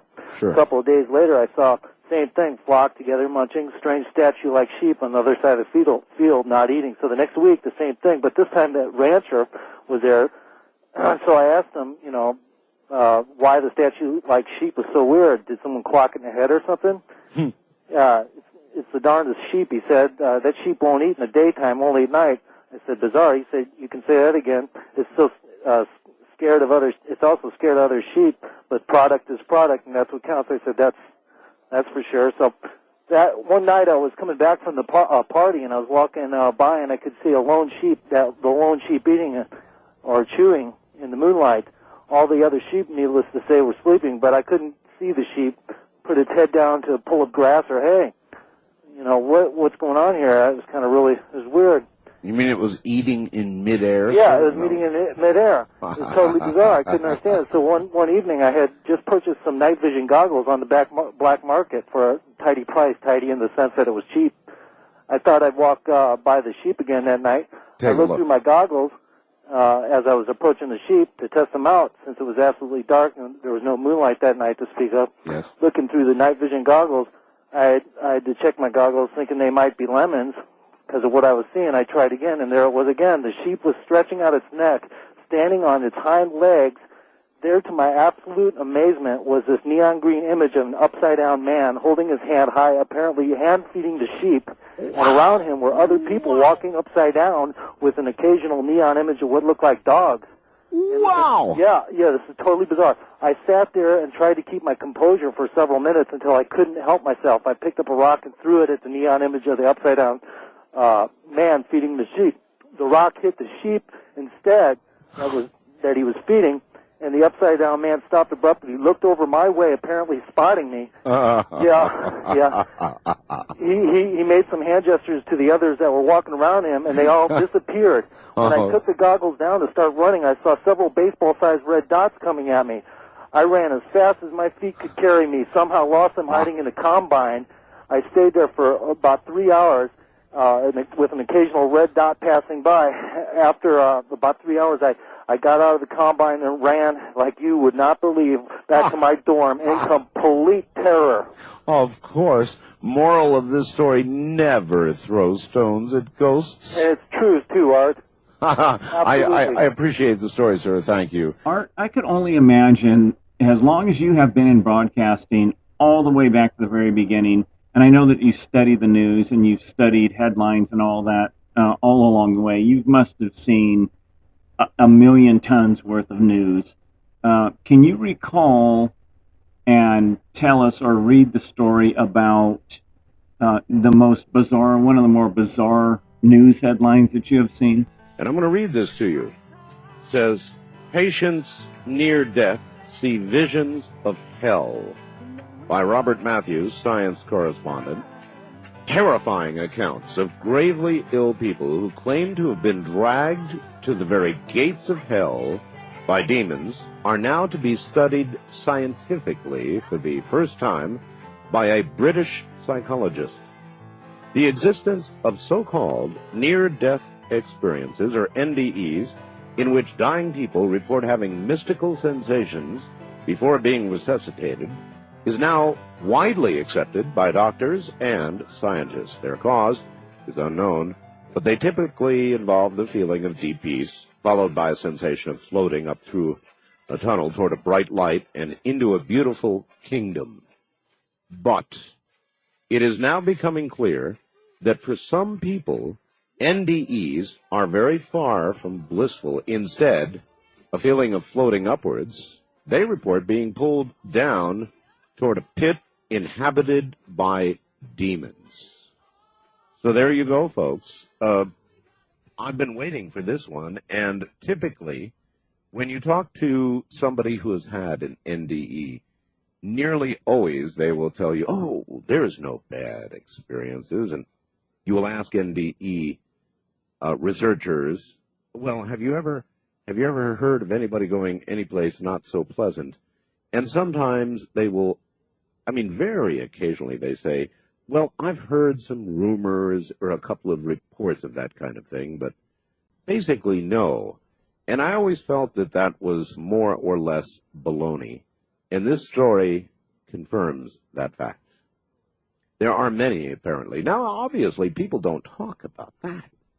I mean, if you had an NDE and you went down instead of up, you might do a lot of internalizing about it. You might change your lifestyle. You might do a lot of things, but one thing you probably wouldn't do is tell the story publicly. Well, I had an NDE, only I went to hell.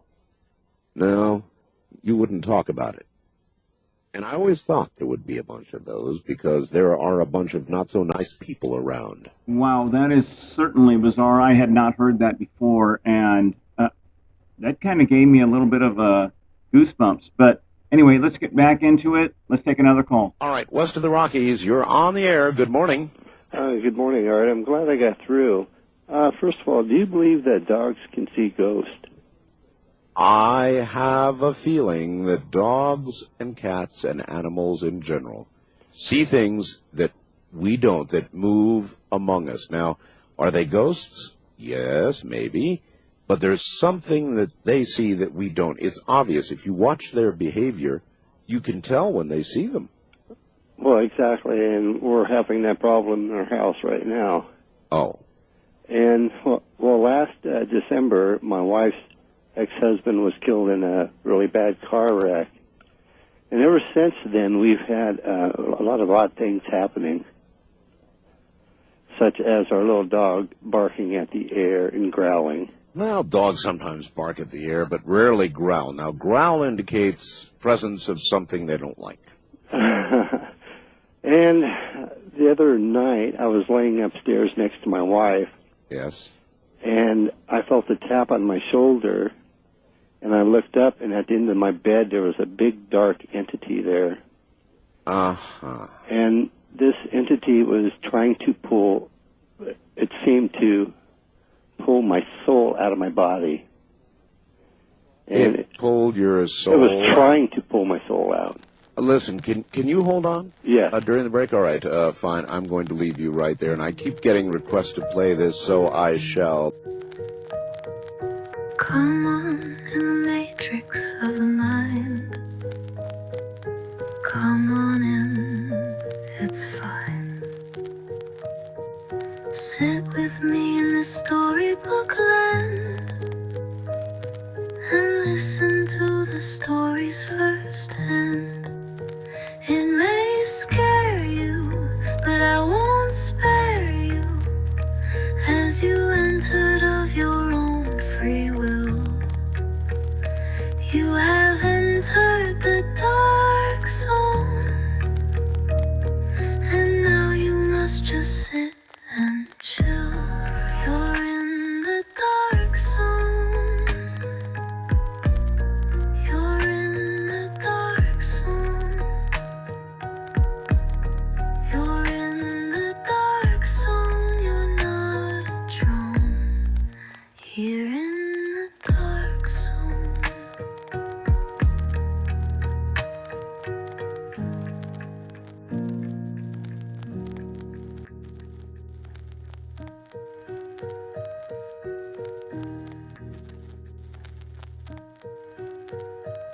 You are back on the air, sir. Yes, sir. And another thing, this has let me reevaluate my whole entire life. I thought I was a decent guy, and after this has happened, it has scared the hell out of me. And I'm kind of thinking where I'm going to go after I do. Maybe it scared you out of hell, actually. Well, it seriously scared me very bad. And at the same time, we are taking care of his two children that he left behind. One was born after he had died. Well, there you are. And it sort of bolsters, thank you, the story that I read about the study they are conducting in England. I knew it. I mean, I've interviewed so many NDE researchers, and almost universally, they will say, "Oh no, these are just rumors. You barely ever hear a report of anybody going to hell." I knew that was wrong. I knew it was wrong. I feel it is wrong. Deep down inside of me, I know it's wrong. If there's God, if there's heaven, if there's good, then there is the opposite, the antithesis of that, and there is a hell. And it's about time somebody really began to study that phenomena as they study the other ones. So obviously that study is now underway. Well, Art, I guess that just confirms what you thought all along. Wow. Well, let's take another caller. Back now to our ghost stories and our callers. First time caller line, you're on the air. Hi. All right. Where are you? I'm in Kentucky. All right. Turn your radio off there in Kentucky and... I'm leaving the room. Is that okay? Well, I guess it's an option. Sure. Oh, All right. okay. So anyway, what have you for us? Well, I was hoping you can help me with something. When I was 17, right before I went in the military, I went to visit my grandfather, say goodbye, and I was asleep in my uncle's room, and it was pitch black because he's on the mountainside, and he had the windows boarded up from the rocks sliding down through it. And I woke up tingling all over, had a tingling sensation. Yes. And it woke me up, and I noticed something at the foot of my bed. What? Well, at first I thought it was a coat hanging on the coat tree there, and the more I looked, the clearer it got, and it was a person, and it was white, and the robe it had hung just like drapes hang. Yes. And I started making out the hair, and I couldn't tell if it was male or female. Yes. And when I finally realized that it was really something at the foot of my bed, it was like a side view. I raised up and I said, "Who the hell are you?" And it turned and it looked at me just like it piercing right through me with his eyes. Yes. And, well, it didn't scare me a bit. I thought, well, how about that? And I laid back down and I got up the next morning. I was trying to tell my grandfather about it, and he got mad. Said, "Boy, you trying to tell me my house is haunted," and left the breakfast table. Well, I went down to my aunt's, and I told her, she's a very religious woman, and she said, "Lowell, if you ever see anything like that again, say in the name of the Father, Son, and Holy Ghost, be gone." Yes. What do you want? And then we'll talk to you. Well, look, I hate to cast the shadow of skepticism on your story, but I refuse to believe that anybody would see a ghost, a spirit, a presence at the foot of their bed and then would turn around and go to sleep. I refuse to believe that. Now, that may be my own prejudice, I fully admit. But in my case, to see such a thing, to go to sleep, give me a break. The thing I would more likely do to the bed is to wet it.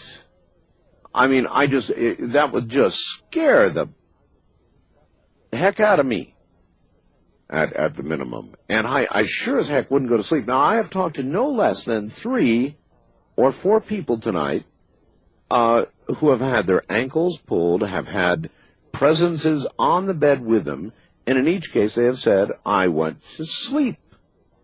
I just can't buy it. Now, you think about it. You people who have had some even little thing happen to you, like the big bang on my door the other night,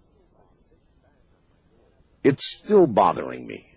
And at the time that it occurred, I had an adrenaline rush that could only be compared with, perhaps encountering a burglar or coming to blows with somebody who's breaking in your house, something like that. Art, I love when you tell personal opinions and personal stories on the air. I've always loved that about you. I have a personal story that I shared at the close of one of the Dark Zone shows about my grandmother's death, and I'd like to play that little clip for you right now if you didn't get a chance to hear it. Sure. Here it is. I'm going to do something I don't normally do, that I was kind of inspired by a few of the callers here tonight, and my grandmother being one of my favorite people ever in this world. I'm going to share a personal story here that fits the theme, and it's going to be, I think, an appropriate ending for this. But when I was in my 20s, I was close to my grandmother and enjoyed being with her very much. We, as a family, got a news that she had a heart condition and didn't really know how long she was going to be around, at that point. But she had suffered a mild heart attack, and then they found other complications with that. So I went out of my way to make sure that I played cards with her, betting Penny Annie, and just having a lot of fun and eating her cookies and sharing time and laughing with her there at the end. And one day I get a call. I'm at work from my family telling me, hey, you need to get down to the hospital. Now, about 2 days prior to that, she had had a second heart attack, and they had kept her in the hospital for observation. And there was I got the phone call saying, you better get down here. It doesn't look good. So I immediately left work, clocked out, got my car, ran to my car, and I drove over as quickly as I could. And there was a left turn going into the hospital. And as I sat in the turn lane, of course, I got rear-ended by somebody, and that delayed me another 20 minutes to exchange some information. Did that as quickly as possible, and then quickly got into the parking lot, ran into the hospital, ran down the hallway. And when I was running down the hallway, I could see all of her friends and our family out congregating in the hallway. And I thought, oh man, I didn't make it. And so I approached, and one of my family members told me, no, she's gone. She's been gone for about 20 minutes.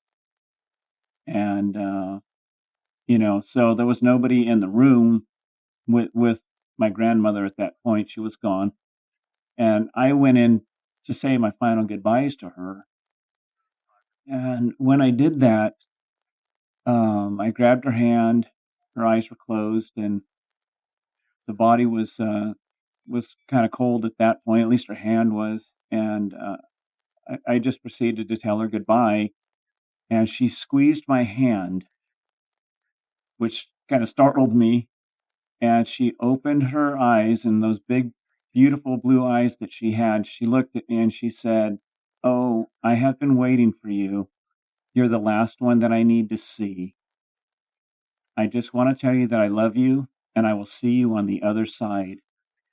And she closed her eyes, and the tightness of on the grip of my hand loosened, and that was it. She was gone.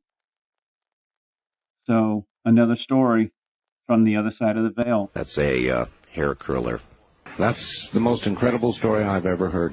And I do believe the story you told and others you will hear this morning. Well, Art, I appreciate that. Let's jump back into the lines and take another call before we hit the hour break. On the wild card line, you're on the air. Good morning. Morning, Art. Hi. This is Dave from Portland, Oregon, KEX Country. Wonderful, Dave. Glad to have you. Have I got a ghost story for you? All right. I rented a place several years ago above an old store called Liberal Store just north of Malala. Uh-huh. Huge 3-bedroom, what they call a upstairs apartment above this store. Right. My wife and my mother and I moved into the place. I love the place. There was a room in this place that it was about 110 out that summer, most of the summer, beautiful swimming weather. There was a room I used to go into and play handball against the wall because it was a huge bedroom we had no need for. I understand. I never sweated. I never got hot. I never had any trouble in this place. I worked graveyards. Right. I slept perfectly in this apartment, even in the heat of the day.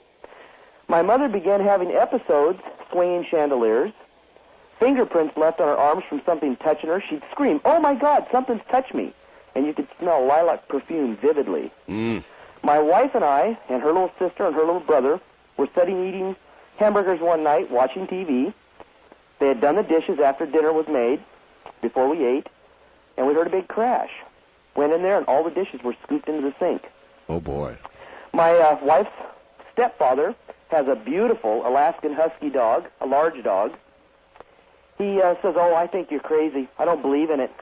He said, "I'll bring my dog over. Dogs are supposed to know about these things," is what they say. I said, "You bring him on over." His name is Butch. Brought Butch over. Butch came in, looked around for a few minutes. We let him go. He was snooping around. Pretty soon we heard him whimpering in the bathroom. Now, this is a 65-pound Alaskan Husky. He would not come out of the bathroom. When we finally forced him to come out of the bathroom, he walked around an invisible pylon in the doorway. No. And he would not go back, and he ran out the door. 3 nights later, I come home from work off the graveyard. I'd come home early because I'd worked like a half shift. My mother and my wife were sitting on the tailgate of my pickup. I drove my mother's car that night because my truck wasn't running right. And my wife says, I want to move. She says, I want to move tonight. And I said, what's wrong? She says, you know we've been having these problems. I said, I've never had a problem. She says, let me show you something. Went upstairs, and all of our Bibles were on the floor, and they were all open to the area of the Bible where it talks about King David quite often. And my mother... Look, for one thing, let me stop you. I agree with your wife. I'd be gone. Well, we did move immediately, actually, that next week. My mother believes it was my grandmother who was upset with her because I was out of the state when she died. One more thing that did happen was a chandelier would swing at any given time in the dining room. My cat one time flew backwards out of this room that I liked, and the cat wouldn't come back in our apartment. My wife one night called me at work and said, somebody's beating on the upstairs door. Well, this was 2.5 stories off the ground. Somebody was knocking on the windows. We moved the next day. I don't blame you. And that is the true, and my mother and my wife are, to this day, we go by that store when you drive out the old highway there. Right. They won't stop and go into that store. And that ended it? For us, it ended it. Now, I have heard stories. I have friends in Malala and family. I've heard stories that several families have moved in and moved right back out. And we don't know if it's the place is very, very old, hundreds of years old. This building's probably been there since the early 1900s or more. And it's a store at the bottom and an apartment at the top. And like I say, it's 2.5, almost 3 stories tall. And my wife claimed, I wasn't there the night the windows were being knocked on, but her little sister, who's very skeptical, doesn't believe in any of this, or didn't until then, told me, she said, I was pure white, was shaking. Pure white. I couldn't stand to stay there because something was knocking on all the windows and was knocking on the upstairs door. We had 2 doors. A downstairs door that led to the outside. You came up a long stair corridor. And you really did it. You really moved. Yes, we did. Do you swear to us this is a true story? Honest to God, I swear to you, my wife is in the bedroom listening on the radio to hear me tell the story. She's the one that wanted me to call. My mother's standing here looking at me with this funny look on her face. It's an honest to true story. I've had friends come to my house. Her little brother came and spent the night. Prove it to me. Get your wife. Okay.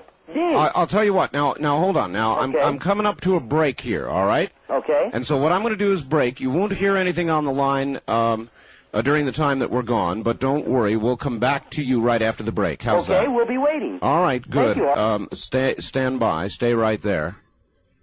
And this is perhaps yet the best example of what I was telling you about. If this kind of thing scares you unreasonably, then my suggestion is to tune out, because it sounds like it's well underway. Art, thank you for keeping an eye on the clock. You are such the consummate professional. We do need to take a break at the top of the hour. We will have one break from our sponsor, Oasis. And remember to make Oasis your basis for life. You are listening to WCAK 1124 AM's presentation of the Art Bell interview, Ghost to Ghost Special Edition. You are in the Dark Zone.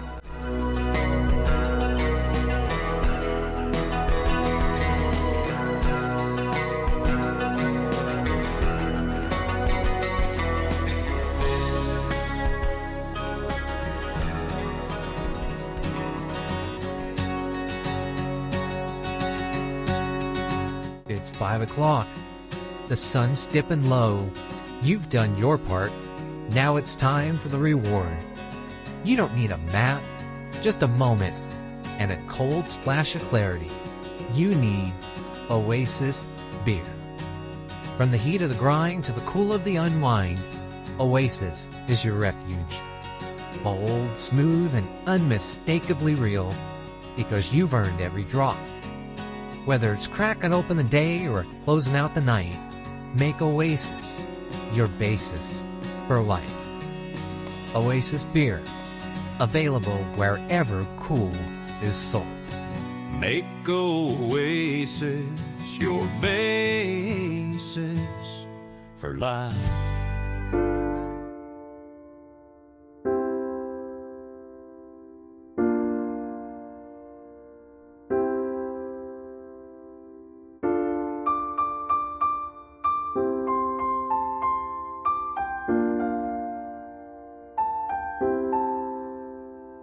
Welcome back to WCAK 1124 AM's special presentation of Ghost to Ghost, an Art Bell interview.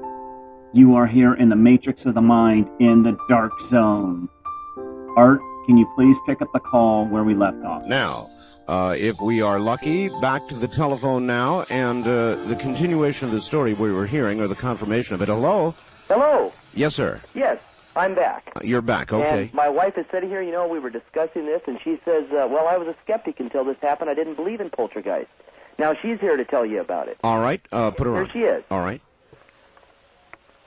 Hello. Hi there. I swear this story is true. I swear. It is true. Yep, I never ever believed in anything like this before.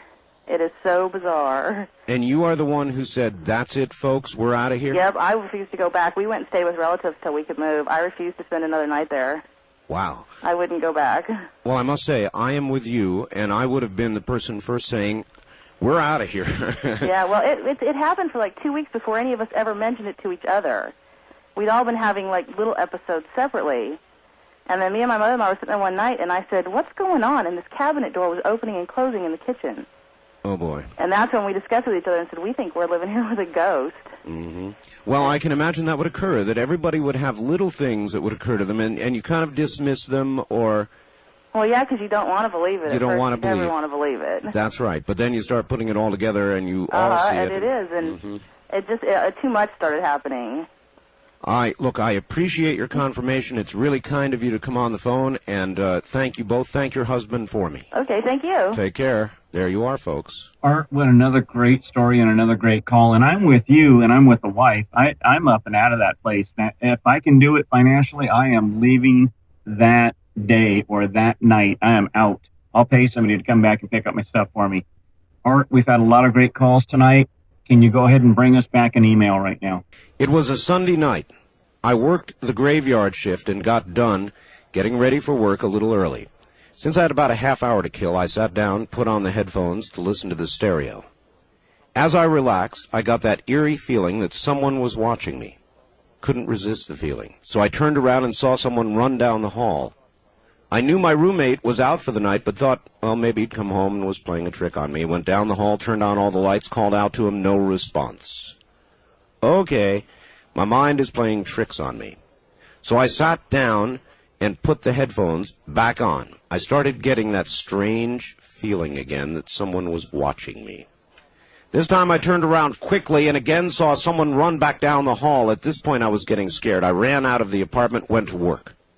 Later called my roommate, told him what happened. He told me I was cracked. The next day seemed fairly normal. I went to bed around noon. About 7 that night I was awakened by the sound of a girl crying. It was dark in my room, but I could see the living room lights from under the door. I thought to myself, my roommate and his girlfriend had gotten into a fight. I laid there for a while, and the crying continued. The more I listened, I could tell that the crying wasn't coming from the living room. So I sat up in bed. And there was a girl sitting on the chair in my bedroom.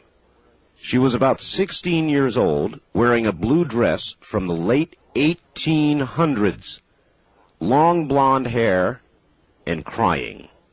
When I asked her who she was and what was wrong, she looked at me with a frightened look, stood up, and disappeared right into the wall. I came running out of the bedroom. My roommate was sitting quietly watching TV. I told him what had just happened. He, of course, didn't see or hear any of it, didn't believe me. Never saw the girl again. To this day, I have no explanation as to what happened. That's from Pat in Scottsdale, Arizona. Our country is damn near 240 years old now, and there is some incredible stories that come out of the northeastern area where this country was first founded. Can you please touch on and tell us some stories about ghosts and hauntings and things that happened in the White House? With its 200-year history, it's not surprising that the United States Capitol building is the scene of many a ghost story. Clarence Brown, president of the U.S. Capitol Historical Society and a former congressman himself, says over the past 2 centuries, both the bold and the faint-hearted claim to have seen or heard spirits at the Capitol. There's the story of the demon black cat, reported over the years by more than one guard. There's the sighting of former President-turned-Congressman John Quincy Adams, who died near the floor of the old House chamber in 1848. And there are those who smelled baking bread from the Capitol basement long after Union forces ceased using a secret tunnel as a Civil War bakery. Well, Art, that is fascinating. Let's get back to the open lines. We have jammed phones right now, so take it away. West of the Rockies, you're on the air. Hi. This is Barry calling for Prescott, Arizona. I wanted to tell you about a story that happened back when I was my teens, and this was obviously decades ago. But a friend of mine, Mark, and I, he had just gotten his license, so we used our newfound freedom to make a trip across town. Now, we always wanted to go over and see the old Lockbridge Cemetery that was closed back in the 70s due to some sort of soil contamination or something like that. I don't know the exact story, but we always had an interest in that kind of thing. So that night we drove across town and went over there, climbed the fence. It was all chain link fenced off by the city, I think. But we climbed that chain link fence, grabbed a flashlight, and started walking around, looking at the cemetery, and it was in a lot of disarray. It was very unkept. The grass was fairly tall. A lot of the tombstones had just fallen over, and as we walked, we found one of the graves dug up a big mound of dirt. Now, it didn't look like it was fresh. The dirt was fairly hard on the mound, so it seemed like it was dug up some time ago, but we looked inside there and we could see one of the caskets all deteriorated with the door open. Now, we didn't see anything in the casket. There was no dead body. There was no skeleton that we could see.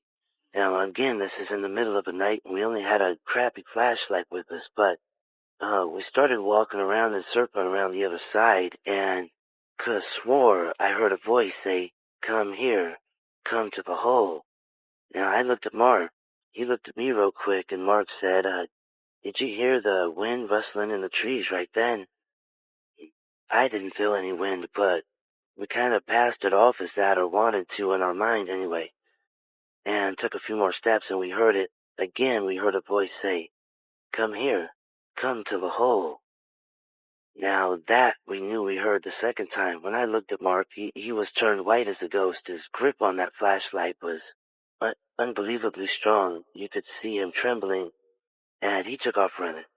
I took off running behind him just out of fear, and it felt like something was chasing us the whole time through that cemetery. We were getting slapped in the face by trees and, stumbling over tombstones and everything else. We got to the fence, and we both hit that chain link fence at the same time.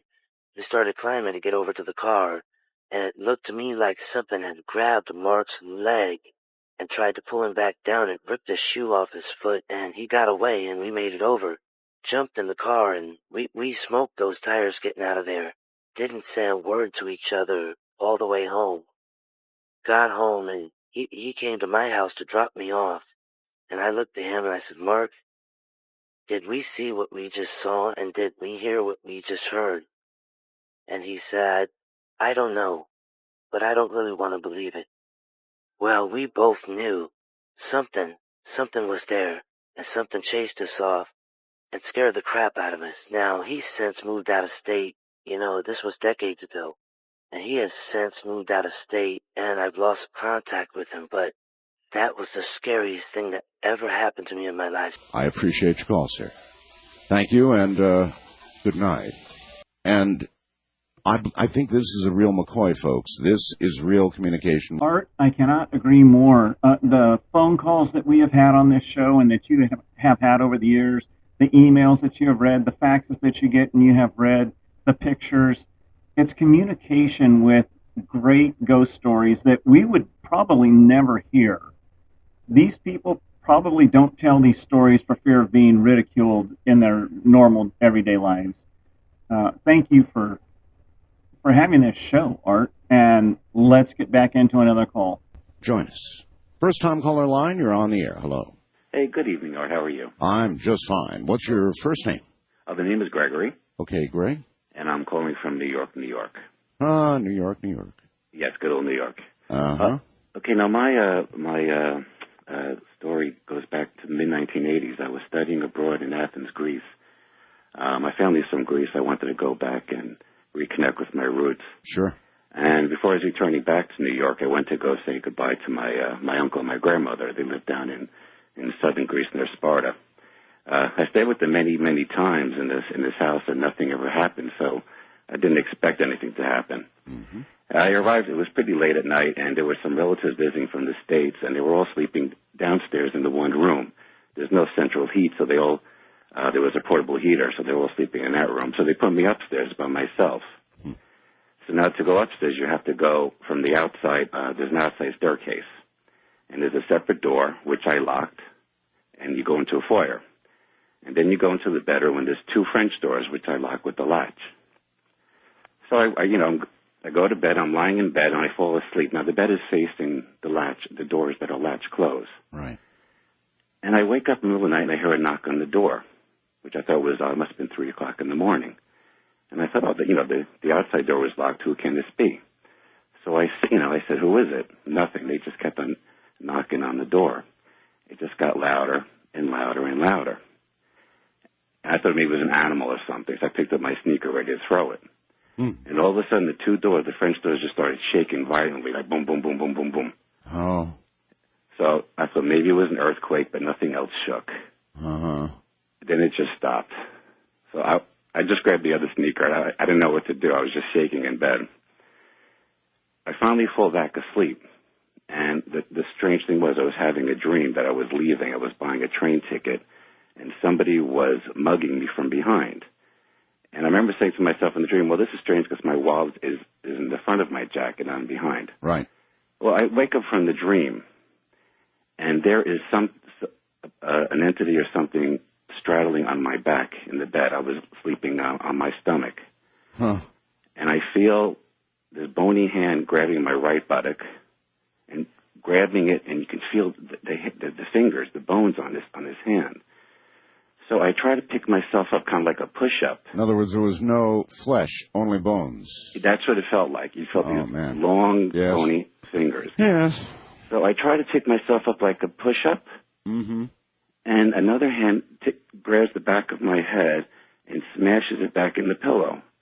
And Art, this was such superhuman strength. It was just unreal.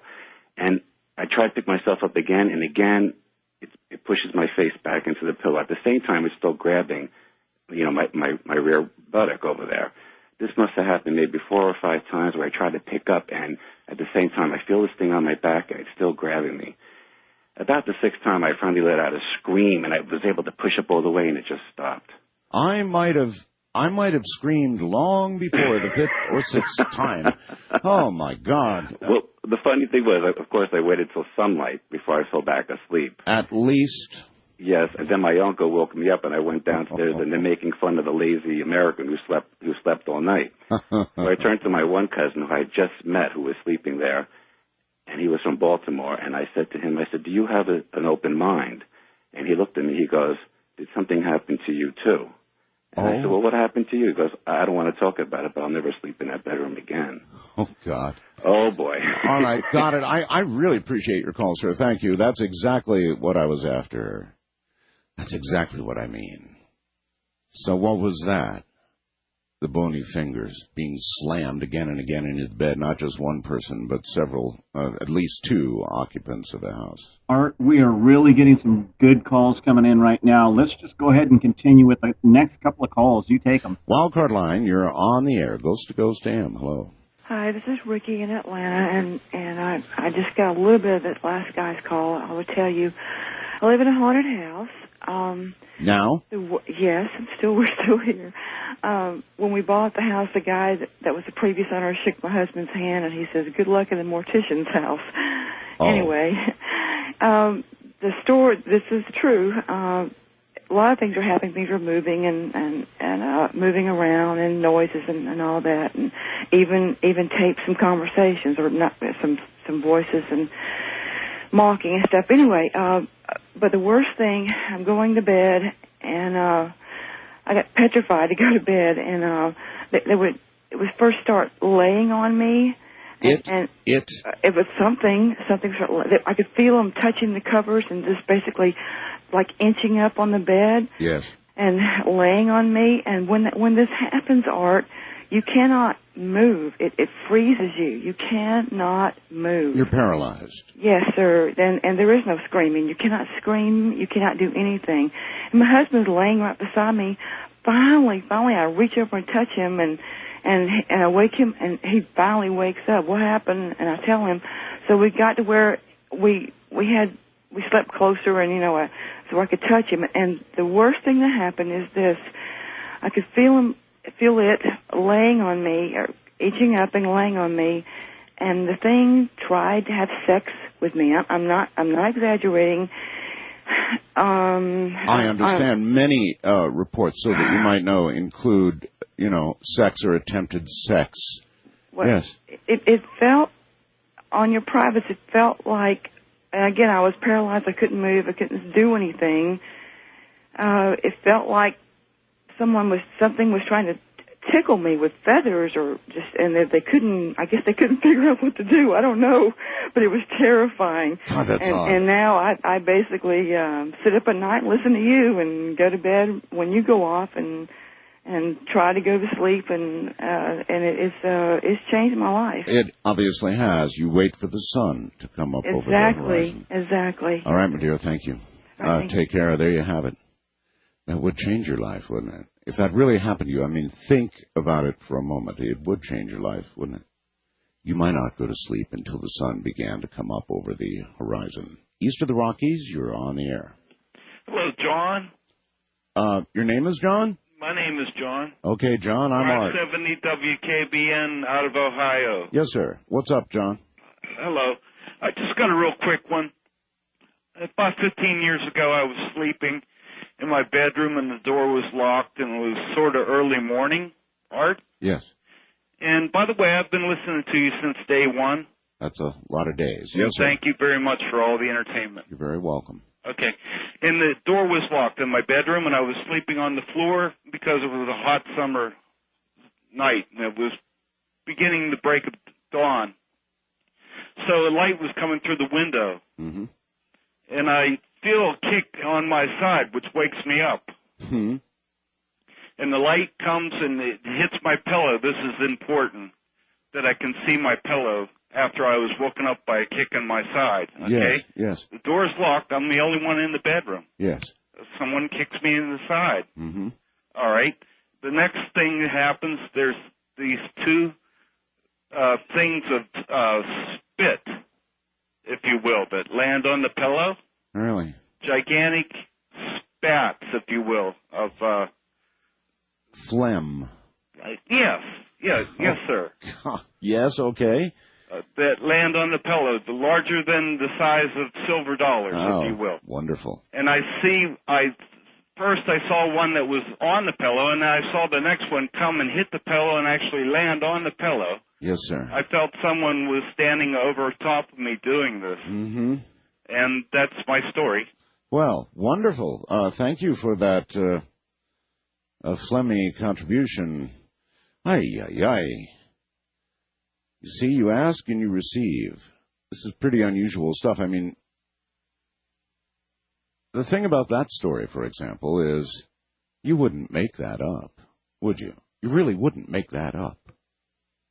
Or you have an awfully active, strange imagination if you did. Art, while you were fielding those last couple of calls about people being attacked by entities, which scares the crap out of me, by the way, we received an email from Tim in Phoenix. I'd love for you to read that. Please go ahead. This comes from Tim in Phoenix, Arizona.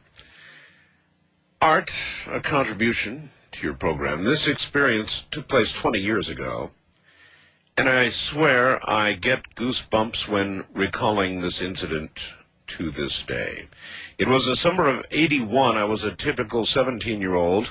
I remember that. I'd sneak out after my parents were asleep, I remember that, and drive around with my friends looking for girls, of course. Not that we would have had the slightest idea what to do with them. A very slim chance that they would have given us a time of day, but I digress.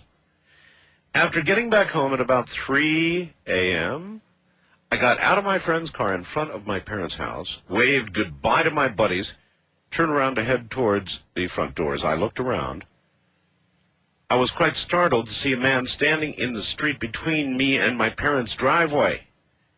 He was backlit by the street light behind him, so I couldn't clearly make out any features. I could, though, discern that he appeared to be wearing a long trench coat and a stovepipe hat. Additionally, he was standing next to an older-style bicycle. This is an extremely odd clothing choice, considering this took place in the summer heat of Phoenix. Now, bear in mind that we had just driven up the street directly over the spot where he was standing, and he was not there. I was scared because I assumed that anyone out this late, or early in the morning, as you look at it, it was most likely up to no good one way or the other, hypocrisy noted, and quite frankly, I had a bad feeling. In an attempt to ascertain his intentions, I asked him, "Can I help you?" No answer. I repeated, "Can I help you?" No answer. He just stood there, kind of cocked his head to one side as if trying to figure out me as well. At this point, I'd had about enough, and I began to look around for something to defend myself with. Unfortunately, he stood directly in my path. I couldn't get to my parents' house. With no alternative, I began walking toward him with my hand out as if to shake his hand in a friendly gesture. I got within a few feet of him before breaking into a full sprint, and I simply ran right past him.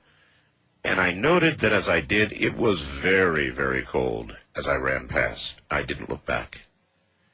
Now, the next morning, my neighbor, who worked the graveyard shift, no pun intended, poked his head over the fence to ask me, "What was that all about in your driveway early this morning?" While I was somewhat relieved to discover that somebody could corroborate the experience, I was deeply troubled by what he said next. He said, "I know you're going to think I'm crazy, but after you took off running, that man got on his bike, pedaled a few yards, and simply vanished." Well, my neighbor has been known to take a drink every now and then. The possibility of his being sincere and sober resulted in many a sleepless night.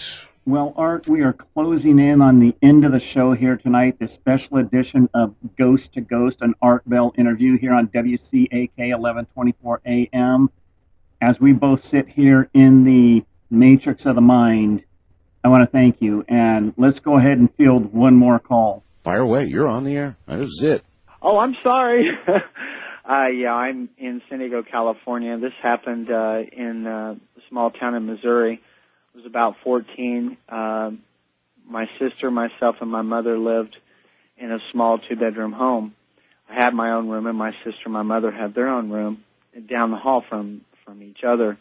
And in the middle of the night, in the dead of sleep, my mother yelled out for me, and I yelled out for her at the same time. We each tried to get up, but we were held down by something. I don't know what every part of our body, we couldn't move at all. Here we go again. So paralyzed virtually, both you and your mother. Yes, and it was. We didn't see anything. I mean, there was nothing visible that we saw, and it seemed like forever, but it was probably actually only for maybe 15 or 20 seconds. That can seem like forever. Yeah, especially when, I mean, my mother was hollering, and I could tell that she was horrified, and I'm trying to get up, and I couldn't move any part of my body. And finally, when we were released, you're trying with such force to get up that you almost pop up once whatever it is lets you go. Yes, of course. I ran into my mother's room, and she was very upset and scared and said, "Why didn't you come? I was hollering for you." And that's when we found out that it happened to both of us. She didn't know at the time that I also was held down, and just horrified us. And And this was a home that was only 6 or 7 years old, but a lot of strange things happened. We used to use a Ouija board, and we stopped using it because we started having some things happen that were very strange. We had a priest come out and everything, got rid of the Ouija board, but several incidents happened after that. We moved to a town about an hour and a half away from where it started, and it seemed that, you know, and I'm not a true believer in ghosts. I mean, I've had enough things happen to me that I know there's something, but I'm not one of those that just believe, oh yeah, you know, I'm just not like that. I try to be realistic and say, you know, there has to be some explanation for it. But yeah, it was very strange. I appreciate your call. Thank you. Thank you. There's the second case of not one but two people being paralyzed, held down. In one case, his head being slammed repeatedly against the pillow. Pretty weird stuff. Well, Art, I want to thank you for being here tonight. We are done for this evening. We are out of time. It's been a pleasure. I want to thank you for being here on this special edition of Ghost to Ghost, an Art Bell interview, here on WCAK 1124 AM in the Matrix of the Mind, here in the Dark Zone. All right. Well, that's quite enough. Believe me. The show is over. We have got to go. This has been Ghost to Ghost on Halloween. Now the Day of the Dead. From the Matrix of the Mind, this is WCAK 1124 AM, along with Art Bell, wishing you a good night, America. Come on in the matrix of the mind. Come on in, it's fine. Sit with me in this storybook land and listen to the stories firsthand.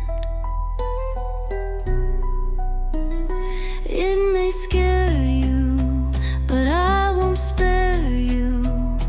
As you entered of your own free will, you have entered the dark zone, and now you must just sit